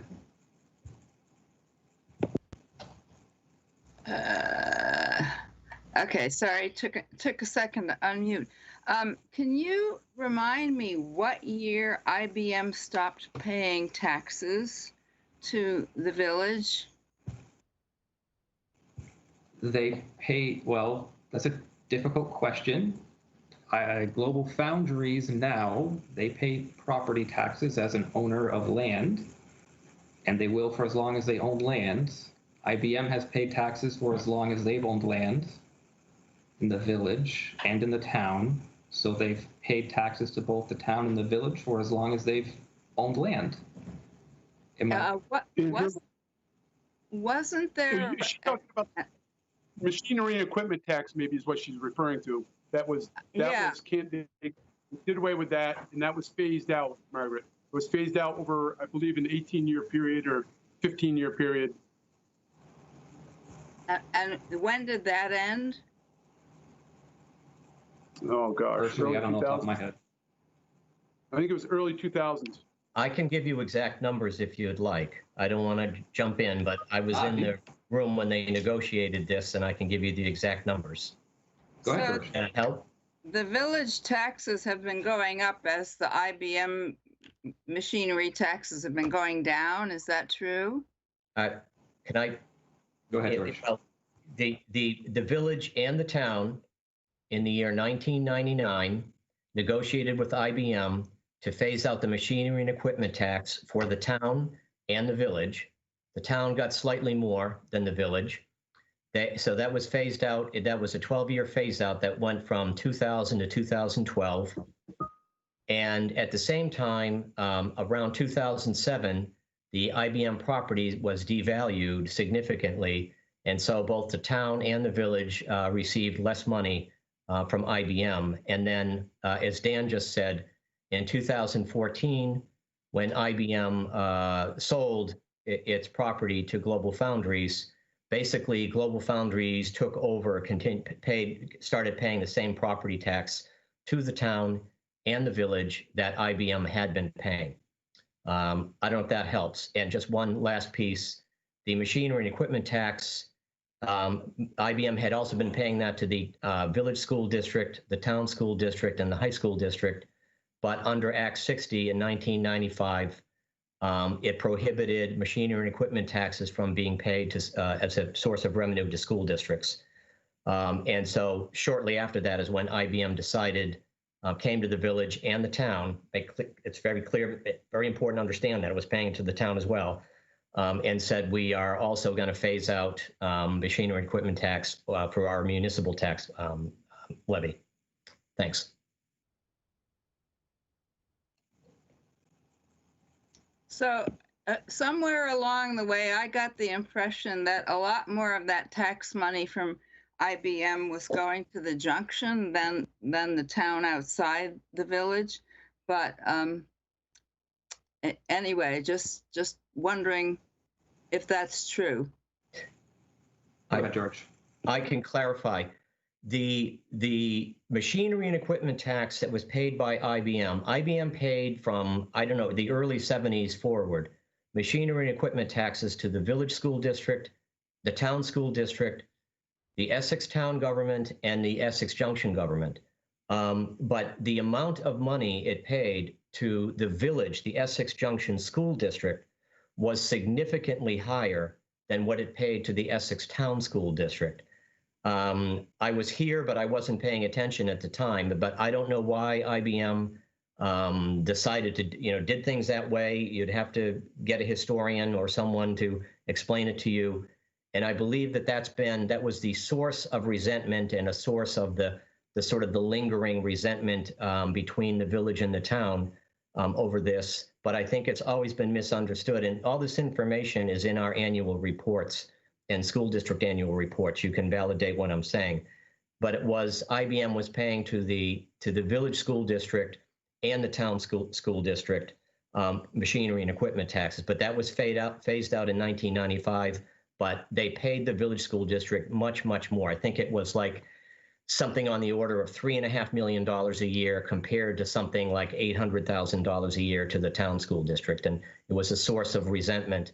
But the amount IBM paid to the municipal governments, Essex Junction municipal government, Essex Town municipal government, was the same.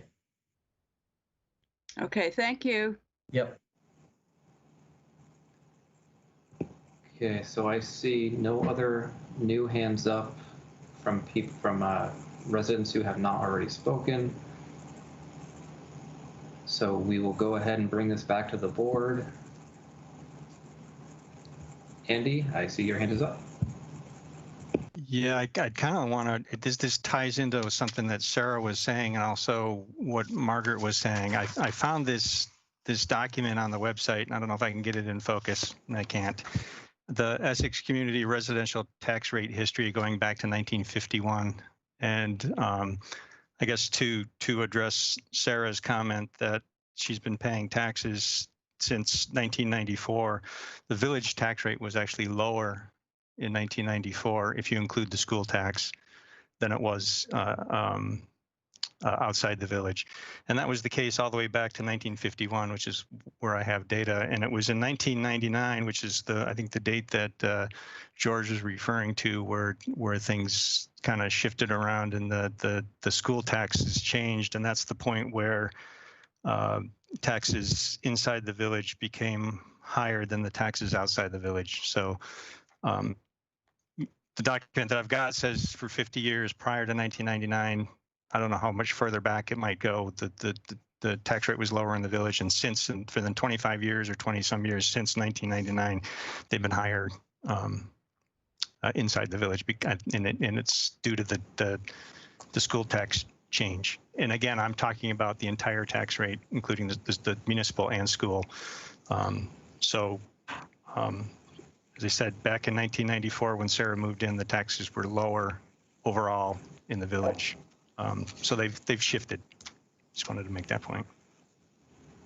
Andy, if I can just ask a quick question or clarification on that. You're saying, though, that's total tax rate where the villages was lower. But what about with the municipal tax rate, since that's what we're talking about? The municipal tax rate's always been higher because you got to pay to both municipalities. But right, so the point I'm making, I know, and that's what we're talking about here. Right. But if you're looking at your overall out-of-pocket costs and the thing that really matters, how much tax you actually pay, the total tax that was paid inside the village was lower prior to 1999 for 50 years. If I look at reading this chart, again, including the school district, and I know we have no say in that, but just to be clear, the taxes were lower in the village prior to 1999 for residential, unless this chart is wrong. I got this off of the Essex website. The chart may be very, very right. All I just want to clarify, though, is we can talk about things that we don't have control over until we're blue in the face. We could throw in the federal government and we could throw in a whole bunch of other stuff. But it kind of takes away, in my opinion, the fact that we're really talking about things that we have control over, which is a municipal budget, municipal merger, not at all the school stuff.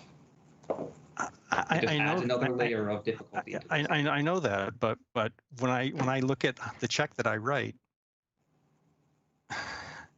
I'm not. Yeah. Okay. I get it. Patrick, your hand is up. Yeah, in 1994, I was 14 years old,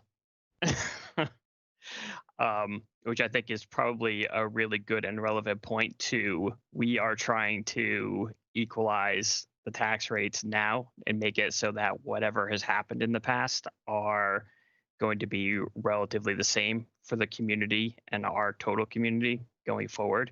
All appreciation to everyone who has been here for quite some time and has paid different tax rates over the years, up and down.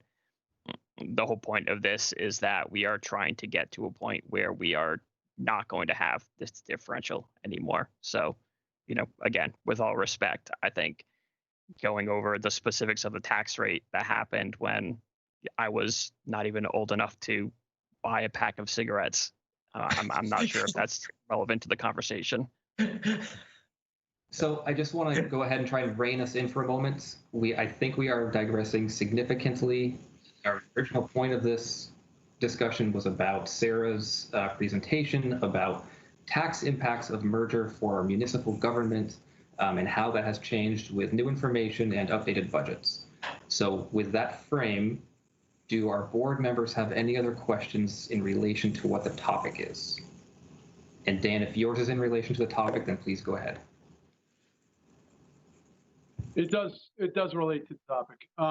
What I want to talk about is basically the variables that we're looking at here with the tax rate.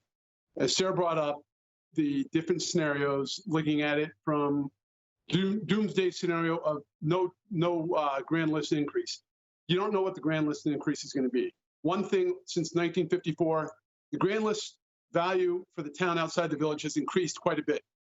Okay, the village probably was significantly more compared to the town outside the village back in the earlier days, but subsequently over time that has changed. Okay, so that plays into it. When we're talking about the sidewalk districts and plowing and such, we don't know how much snow we're going to get. We never know how much we're going to need for plowing, salt, all the services that we're going to get. So to really draw a conclusion and come to exact dollar figure, you can't do it.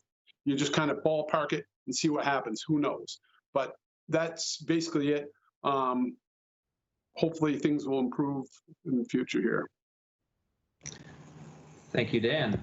And on that note, this was information only. Sarah, thank you. You again have shown us how amazing you are, how great you've been able to present this information. So I thank you wholeheartedly. Thank you for helping out in the discussion. We appreciate everything you've done. So thank you. Thank you all very much. Thank you, Sarah. And that will bring us into 5C, discussion on public outreach for merger votes.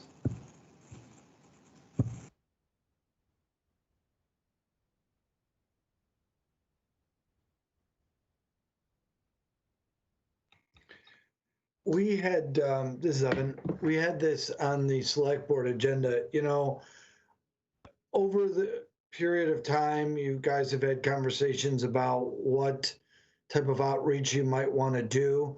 Obviously, COVID has eliminated, if not all, pretty much all, any in-person contact. So just thought maybe this was your opportunity, board to board, to talk about any other outreach efforts you might want to schedule or do so that we could help in any way from a staff perspective, or that you guys want to talk about between the two boards.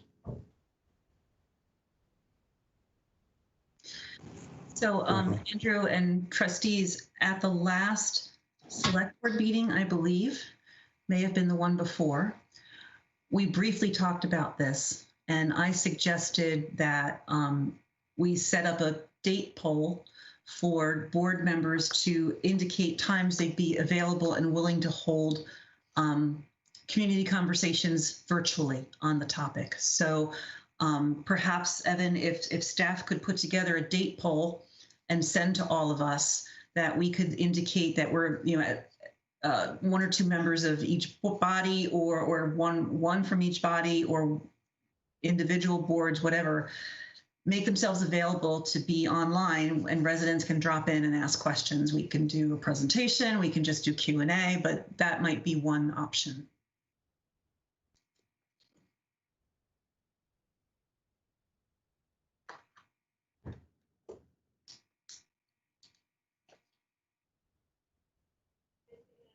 We won't be able to go to basketball games this year to talk about anything.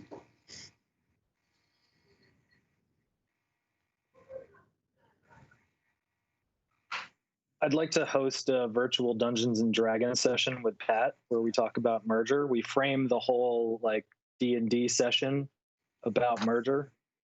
And we tell it like in a narrative way. Yeah, no, Pat, I mean, you can be the DM. I'll be like your plant in the group, keep everybody on track, keep everybody going.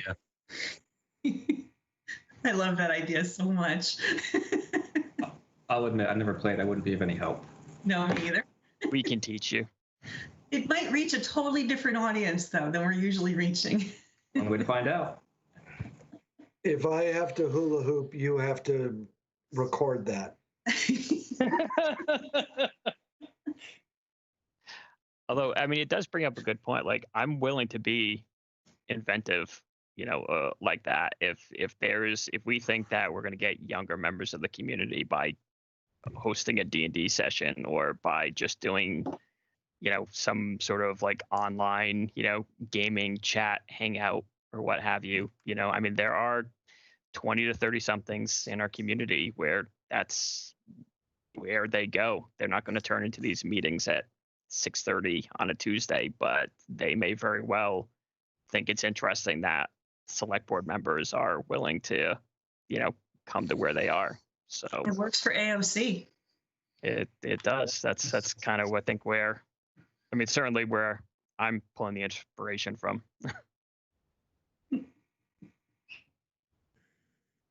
I think that's a great idea. If you guys are willing to do something like that, go for it. With coordination among the staff, that would be a great thing. Certainly different for us.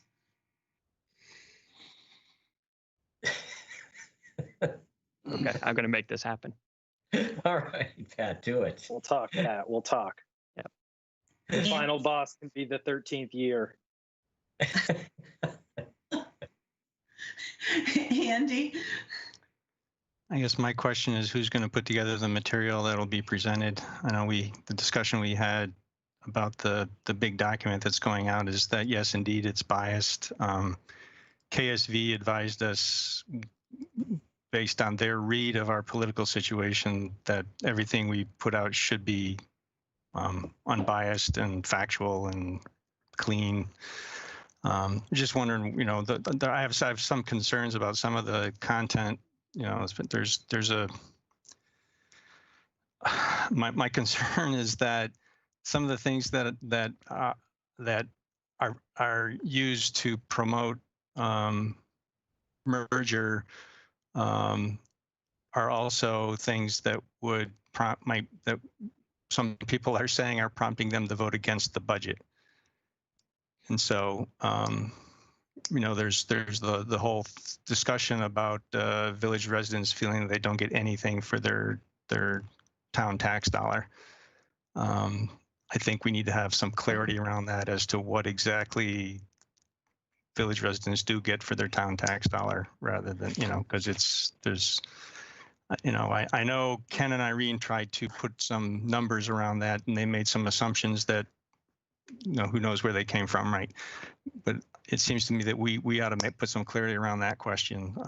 There's probably others that I'm not thinking of right now because I just haven't thought about that much. But I'm concerned that we're gonna trying to talk people into merger, we're talking them out of voting for the budget. And it just makes me concerned. Again, KSV told us that based on their read of talking to people that we should be unbiased and anyway, who's going to put together the material? I mean, they've been kind of put together in the background and shown to us. We've been told there's not time to fix them, or the other document that went out last week, we didn't even see until it was essentially already published. I don't know. What's the plan there?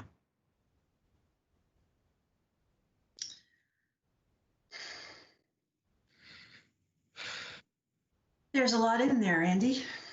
I know that staff has reached out to me this evening asking about the usual handouts that we give at town meeting, which we won't be physically handing out, the FAQ about the budget and the FAQ about merger. And we have already, the packet, the information booklet that we put together, as far as I know, is on its way to the printer. And we had lots of conversation about it at the last meeting, and very aware of your dissatisfaction with the contents of that packet, but the majority of the board did approve it, and it is what we have on our website now, and so residents are able to read it now. And yes, I remember KSV talking about the essential need for factual information, and that is in there. And I will say again what I said at the last meeting, which was our boards together have worked hard for almost 3 years to put this plan together.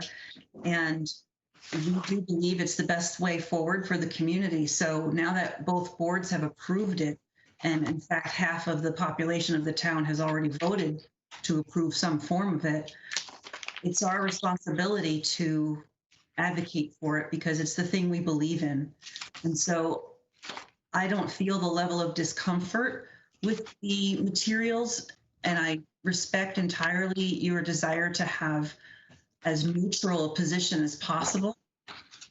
But at the time we're in now, where we're close to the vote, I strongly believe that because both boards have moved it forward, it's appropriate for us to advocate for it. So I just want to state that, we disagree on that, and I respect your opinion entirely. But as far as materials for any kinds of conversations with the public, we would rely on what we have.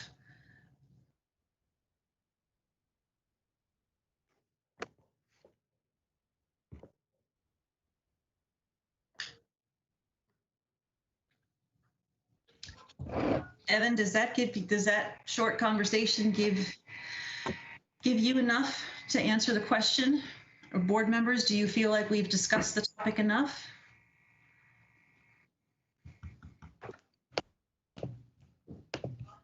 George? I only have one question, and maybe this has been covered. I looked at this quickly, and maybe I'm not getting it, but I just want to check on the timing of all this. When are ballots going to be going out, and when will informational materials be available? Obviously, you want to coordinate those, and you're scrolling back through it now, and I'm sorry, I looked at it earlier. So it's by 2/19. Okay, so everyone's really cognizant of that, because that's probably essential. You don't want people voting and not saying, well, what's this about? And I haven't heard anything about it, and not being able to find anything about it. You want to make sure you get all your ducks lined up, and so you don't have a lot of time. Just wanted to point that out. Right. The booklet is already online, and okay. The plan appears to be that it will be mailed out on or around the same time as the ballots, so that they arrive in resident mailboxes. Okay. On the same. Clarify that. Yep.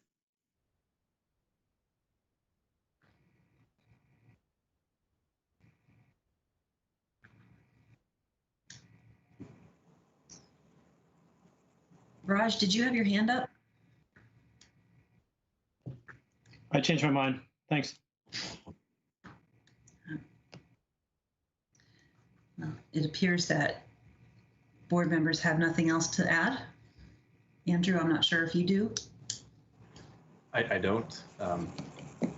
This all seems straightforward. It all looks good to me. If we're looking for public comment on this, we can go to that. Do you want me to take that, Elaine? Okay. So it appears, Betsy Dunn, you're first. Thank you, Andrew. So I have an issue with the steps to be taken bullet point 3. And that bullet point says that banners are being printed for 3, possibly 4 locations: Lincoln Hall, 81 Street office, and the Recreation office on Maple Street, and possibly the Essex Free Library.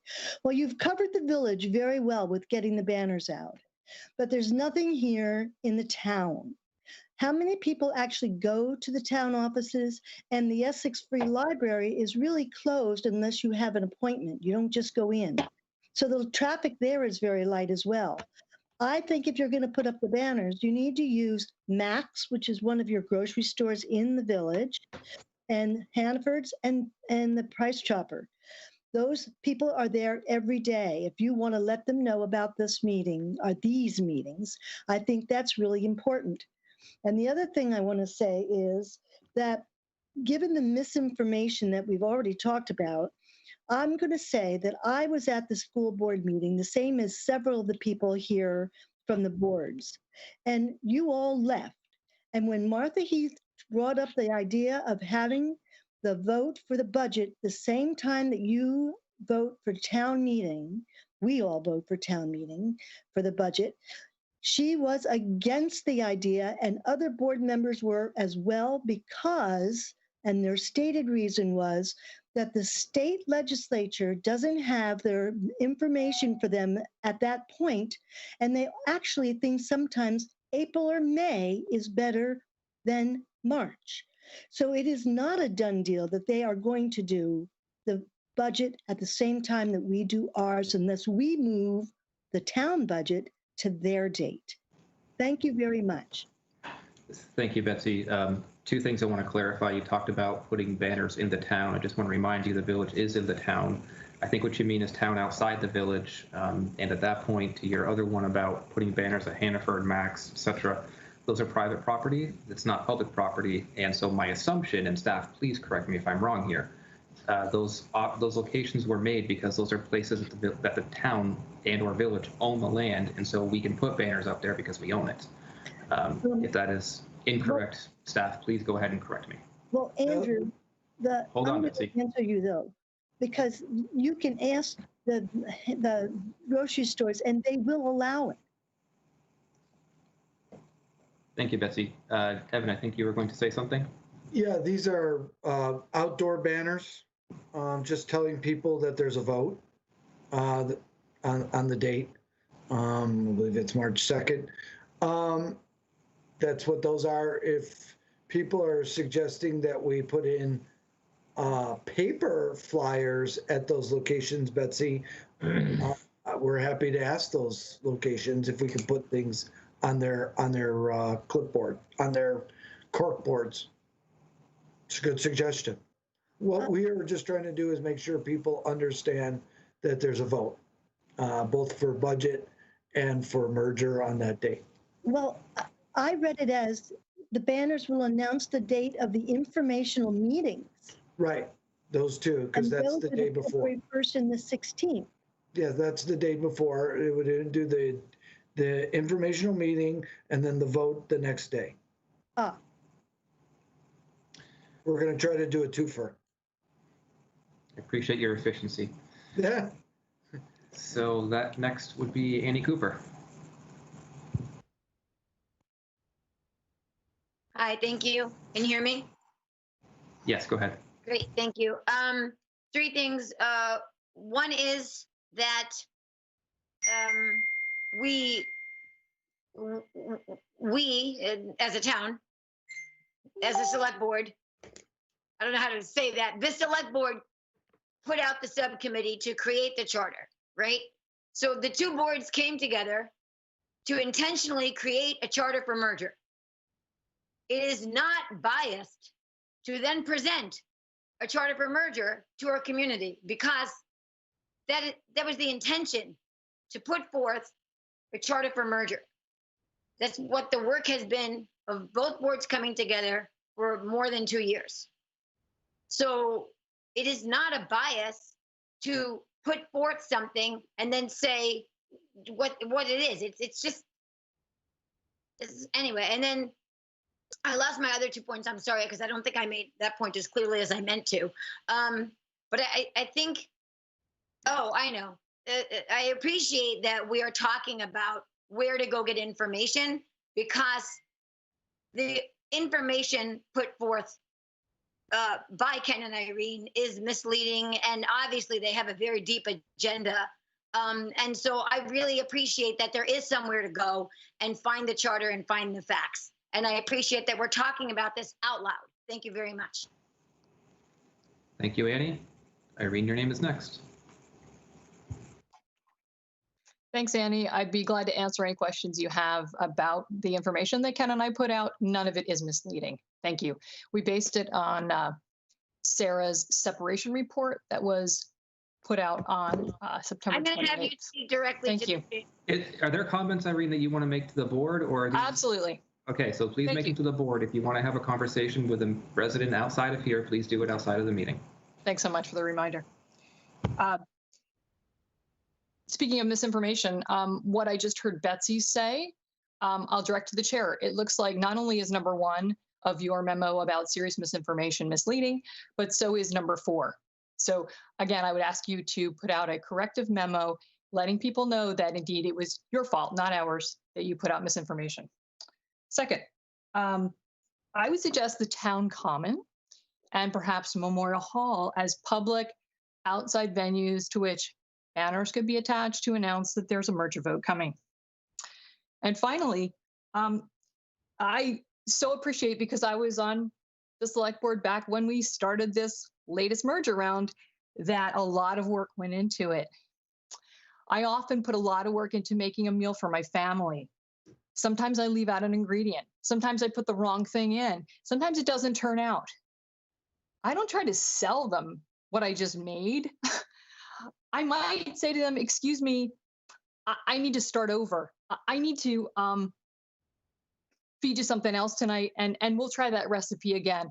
That's all we're asking out of this merger plan, is that people go in with their eyes wide open and see what's really there. And no matter how much time or energy or money has been spent on it, that you see it for what it is, and that it's not a big advertising campaign. It's just very transparent about this is this is that, these are the cumulative costs, and let people decide for themselves. They don't need a 52-page booklet. Oh, speaking of which, I guess I would like to ask the chair, what are the additional pages? Because a week ago, it was a 46-page booklet. So would you be able to explain to the rest of us what got added in the interim?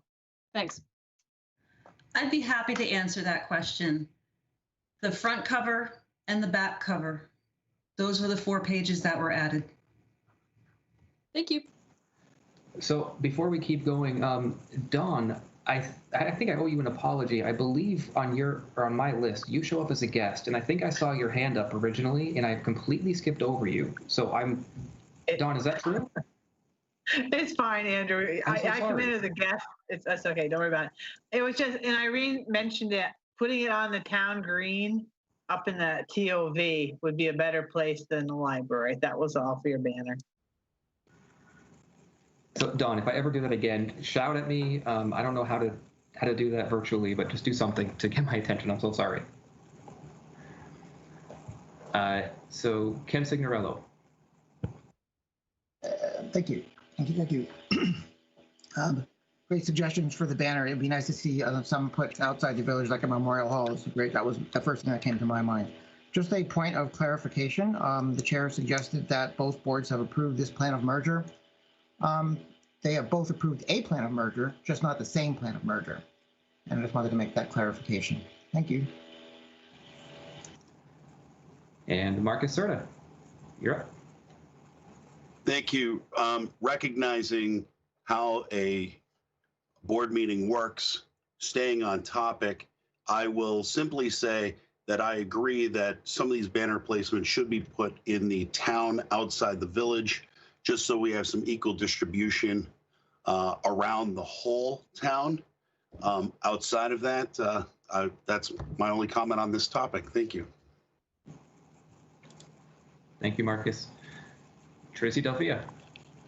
Thank you, Andrew. I just have one quick question. In looking through the memorandum and the methods or modes, if you will, of connecting with voters, I see that there's essentially one-way communication happening, booklets and postcards being mailed to residents. I was wondering if there's been conversation around the potential for in-person, socially distanced, chairs 6 to 10 feet apart, in case people do have questions and they don't have an internet connection, so that it gives them that space so they can come in and ask questions and have those conversations. Or if the reason that's not happening is because of, the current COVID guidelines, or if there's some way that we could allow that space for residents to ask their questions. Thank you. Thank you, Tracy. I can go to an assumption, one in that with the pandemic, my understanding is that, as I just saw, UVM sports have been canceled for the rest of the season. The indoor gatherings have been limited to a significant degree, and that it's not healthy for us to get together. Many of us are working remotely because we shouldn't be in one place for an extended period of time. So that's my assumption.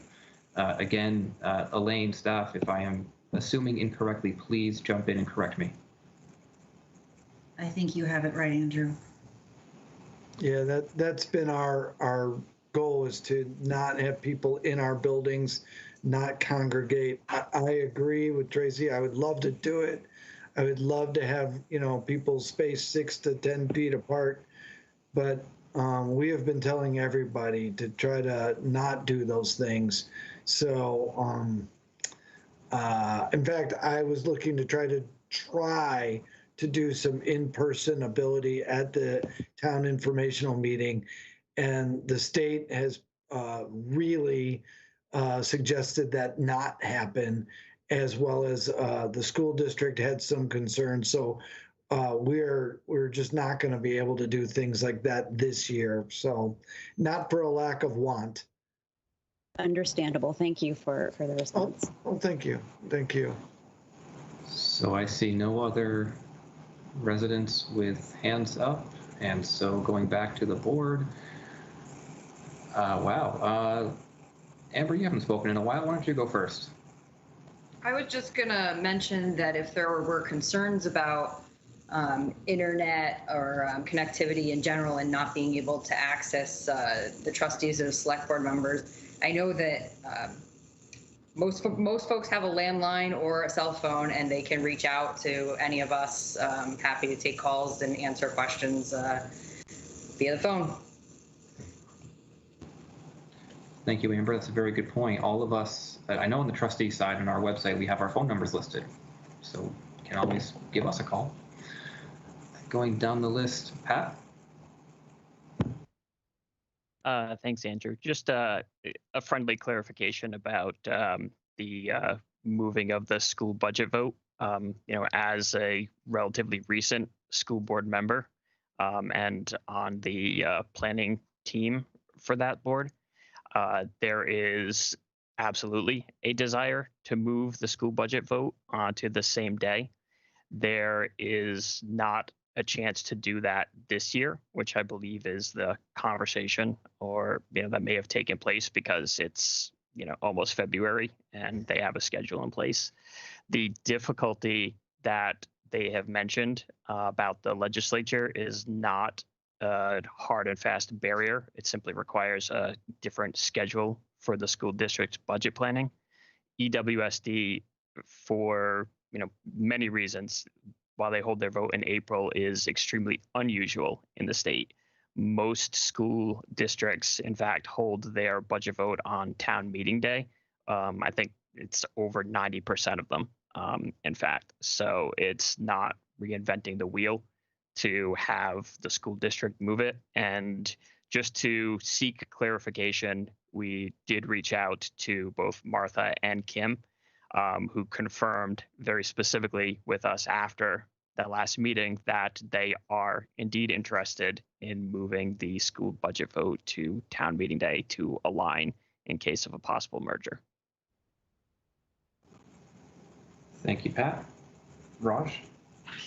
I was just gonna, Amber kind of said what I was gonna say. Happy to schedule a couple times or a time to take phone calls. Not as Tracy said, it may be difficult for people to connect with Zoom or Teams. If they could also email, if there's an email that we can provide for people. Even if they're not able to connect with Zoom or Teams, emailing may still be a simpler possibility and much more approachable, something they're used to. And maybe there's a way for us to divvy up questions that we can try to answer and get back to people. So happy to do some of that. So just to try to improve access and get people the answers they need. Thank you, Raj. Evan, go right ahead. Just wanted to clarify. So the banners that we're trying to do is, again, to tell people that there's an informational meeting and then the vote the next day. I've heard some suggestions. I wanted to clarify. So Essex Free Library is at basically the intersection of 15, right there at, I believe it's 128. It's a very populated intersection. My question, I guess, for some of it is how well traveled is the Chapin that goes past Memorial Hall, and the difference between the two? And does any of you have a problem if we add a couple more banners to the 4 or 5 locations we were thinking of? And then, again, our goal was, because there's really, we just want to let people know that they get the vote. So if the board would give me direction on some of the suggestions of where you would like to see these banners, that would be great. Elaine, do you want to take that? And by the way, and I'll add one more, Sand Hill Park frontage. Sand Hill could be a well-traveled road. Yeah, Evan, I think the more, the better. And another region that you want to consider putting a banner up is the Fort. Okay. And perhaps the Susie Wilson Road corridor. I mean, we are not dealing with normal times right now. So, and it's a very important vote. It's always an important vote. So maybe these banners could be reusable, and every time we have a budget vote, they can all go up in all those different places to maintain good participation. So.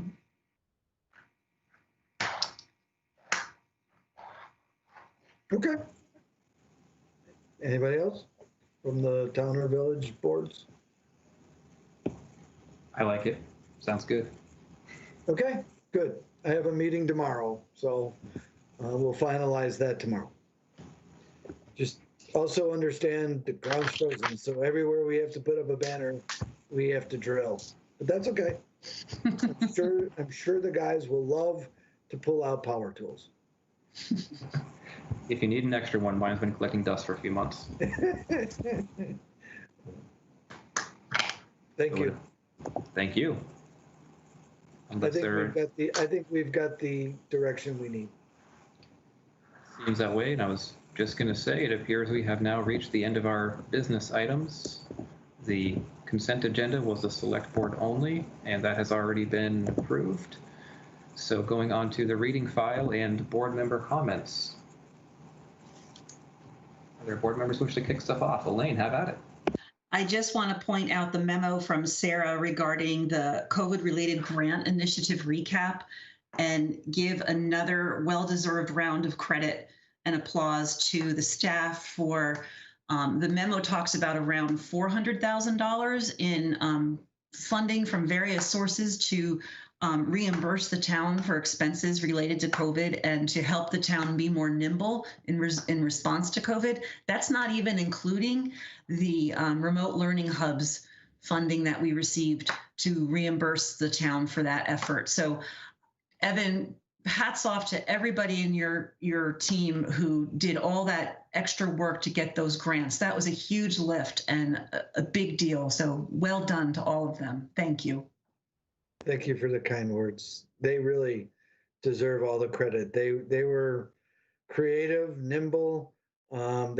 Sarah made multiple phone calls to state agencies to see if our ideas were in their wheelhouse. And also the pavilion at Brunel is a very nice addition. In fact, one of the things they have done is boosted their Wi-Fi that now goes out to the pavilion and, if I'm not mistaken, also reaches the bus stop. It just got quiet. Do you guys hear? Okay, that sounds better. If I can, the other thing,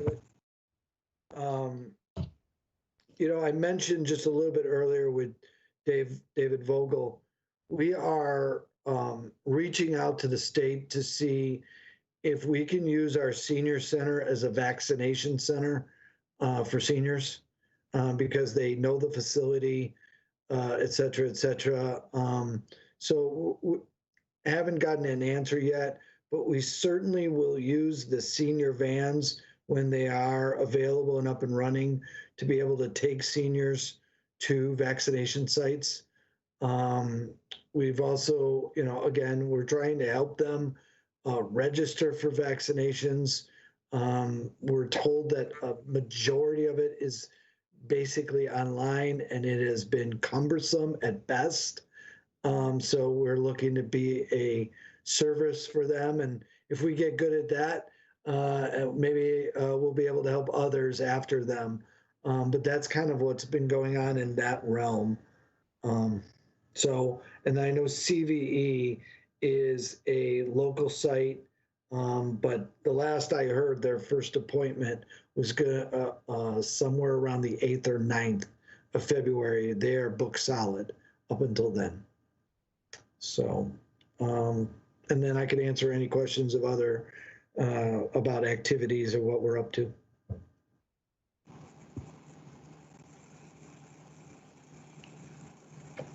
Any questions for Evan?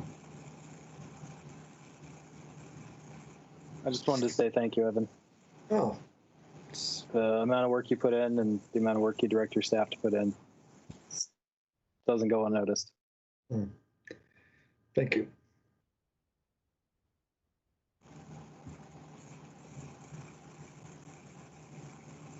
Yes, thank you, Evan. And board members, are there other questions or are there other comments you'd like to make tonight? Seeing no hands up, it seems as if somebody wanted to make a motion to adjourn for the trustees, now would be an appropriate time. I'll make a motion to adjourn for the trustees. George. Thank you, George. Thank you, Dan. Any further discussion on the motion? Hearing none, all those in favor, please signify by saying aye. Aye. Aye. That passed unanimously. I'll hear a similar motion for the select board. Motion to The adjourn. select board adjourns. Thank you, Vince. Is there a second? Second. Pat? Any further discussion? All those in favor, please say aye. Aye. Aye. Aye. Opposed? All right. Thank you, everyone. Thank you, Evan. Thank you, Sarah, Tammy, everybody who was here. Thank you for being here and have a good evening. You as well. Thank you, Select Board. Bye, everybody. Good night. Good night.